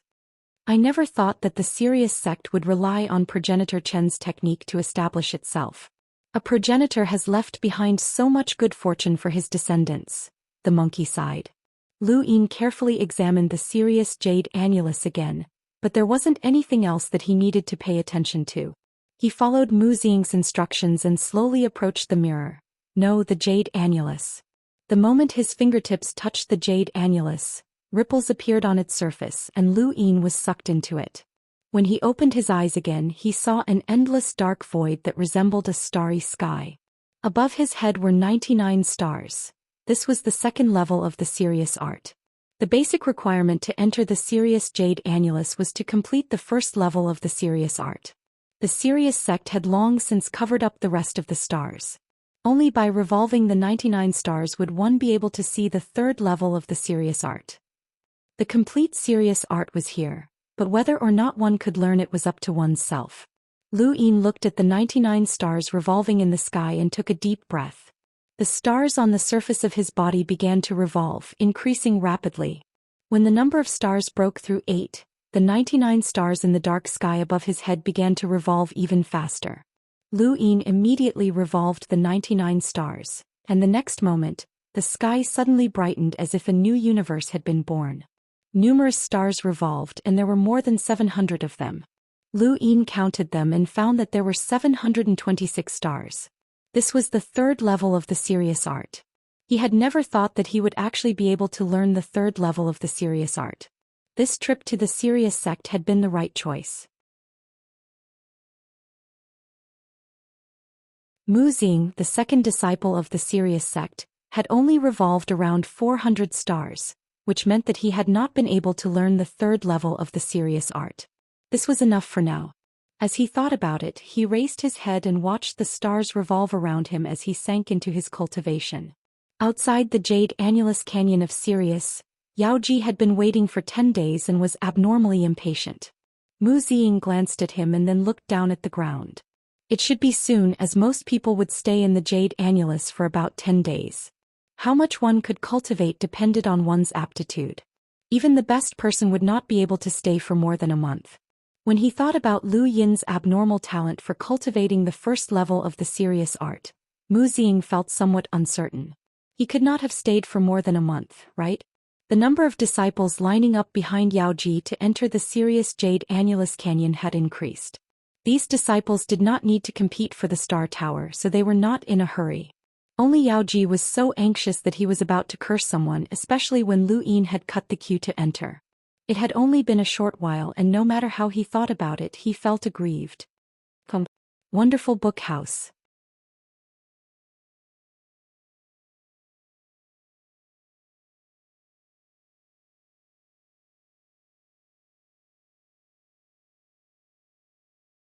It was not something that Mu'en could handle.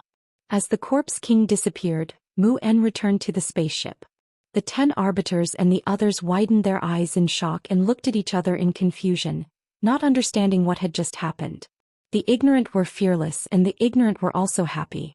They would never know that they had just walked on the edge of life and death. If not for Mu'en's decisiveness, they would already be dead. A day later, the spaceship stopped and Mu'en's voice rang out. "Children, we've arrived at the mountain and sea realm." Everyone walked out of the spaceship and looked up into space. There was nothing. It was still pitch black. The little stutterer opened his mouth. Shut up. Mu'en smiled and stepped forward. The void in front of him distorted and he disappeared. "It's an overlapping space," Xianxia said with a smile. "The progenitor's inheritance in the mountain and sea realm contains 1 mountain and 1 sea. This should be the overlapping space where the 5 mountain and sea legacies are located." He smiled and stepped forward, disappearing. After that, everyone walked forward one after another, disappearing one by one. When they reappeared, they were on a floating continent high in the sky. Above them was a blue sky and white clouds, and all around them was a vast ocean. As far as the eye could see, there were 5 different towering mountains in 5 different directions. Little Stutterer was shocked. "Mountain, mountain, mountain, mountain." Scram. Tai Yuanjun shoved Little Stutterer several meters away. Looking around, he exclaimed, "So this is the mountain and sea legacy?"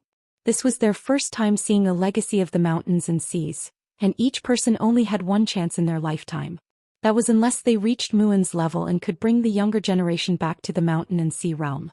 Mu'en gazed into the distance with a complicated look in his eyes. In the past, he had also participated in the battle for the Star Tower. However, in his generation no one had succeeded. The 5 sons of the stars were empty.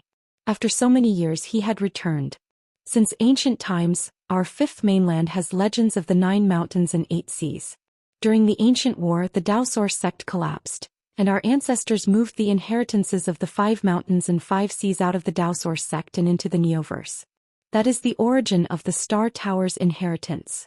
This is where the 5 mountains and 5 seas meet, and this continent just so happens to be floating above where the 5 seas meet.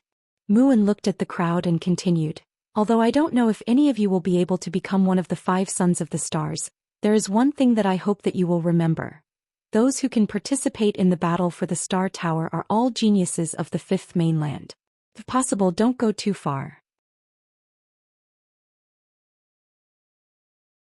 There are only so many people at the peak, and some of them might be your enemies now, but they might become your allies in the future. Thank you for your guidance, honorable judge."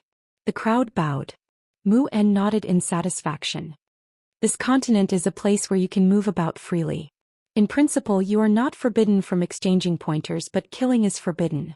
As for us old fellows, we will leave for the time being. He paused for a moment before continuing. "By the way, based on past experience, not everyone who participates in the battle for the Star Tower is here with the intention of becoming one of the 5 sons of the stars. The mountain and sea inheritances not only contain battle techniques and cultivation techniques, but also various resources. These are the goals of many people, and some of them are here for this very reason. Thus, if possible, it is best to find someone to cooperate with. The mountain and sea inheritances reject all foreign objects. Hand over your cosmic rings." The crowd had obviously heard of this rule, and they did not hesitate to hand over their cosmic rings.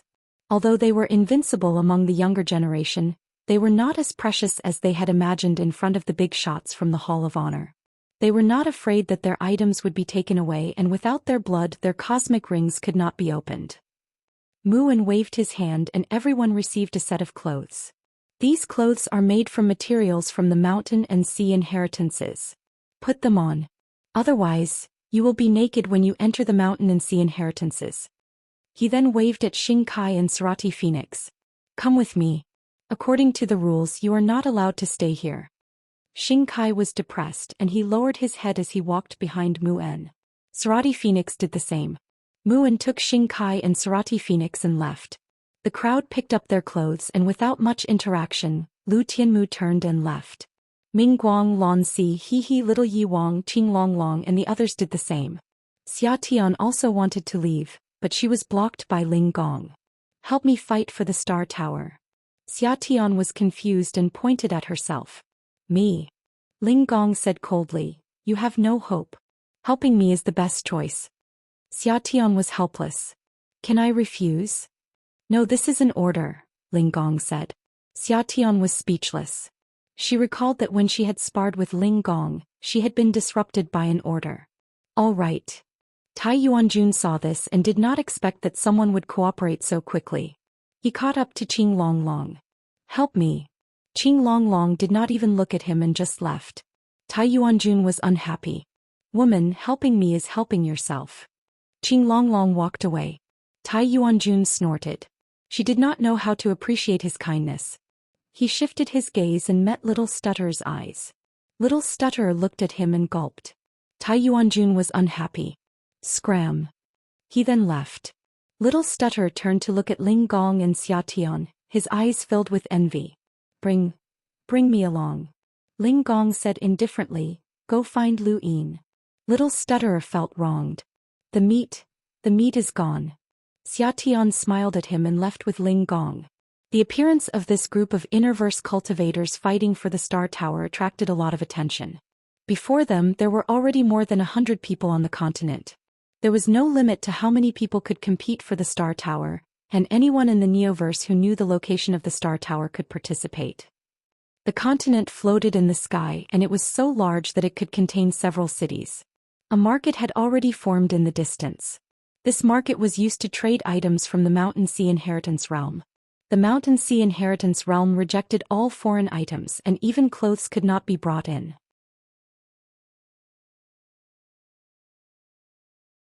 Only items made from the Mountain Sea Inheritance Realm could be brought in. After countless years of fighting for the Star Tower, a considerable amount of resources had been leaked to the outside world and were in the hands of various people. Every time the Star Tower competition took place, these people would trade items on the continent. For example, an item called the Mountain Sea Bag was very popular. Cosmic rings could not be brought into the Mountain Sea Inheritance Realm, and if one found something precious inside, they could not just take it out as it would have been snatched by others. Thus, the Mountain Sea Bag was transported out. It was a bag made from a special stone material in the Mountain Sea Inheritance Realm. It was very sturdy and could hold many things. Although it was just a normal bag, it was better than having something in one's hand for others to see. This was the only container in the Mountain Sea Inheritance Realm that could hold items. Aside from the Mountain Sea Bag, there were also some weapons made from materials in the Mountain Sea Inheritance Realm, such as sabers, spears, swords, halberds, and even mechanisms and hidden weapons. There were several such markets on the continent, and they had all formed spontaneously. The largest one was near where the 10 arbiters had appeared. After all, everyone who had come to the Mountain Sea Realm would appear here. You're tuning in to the Zhou Xian's Legacy YouTube channel. Don't forget to subscribe and join us on this journey to catch the most captivating stories.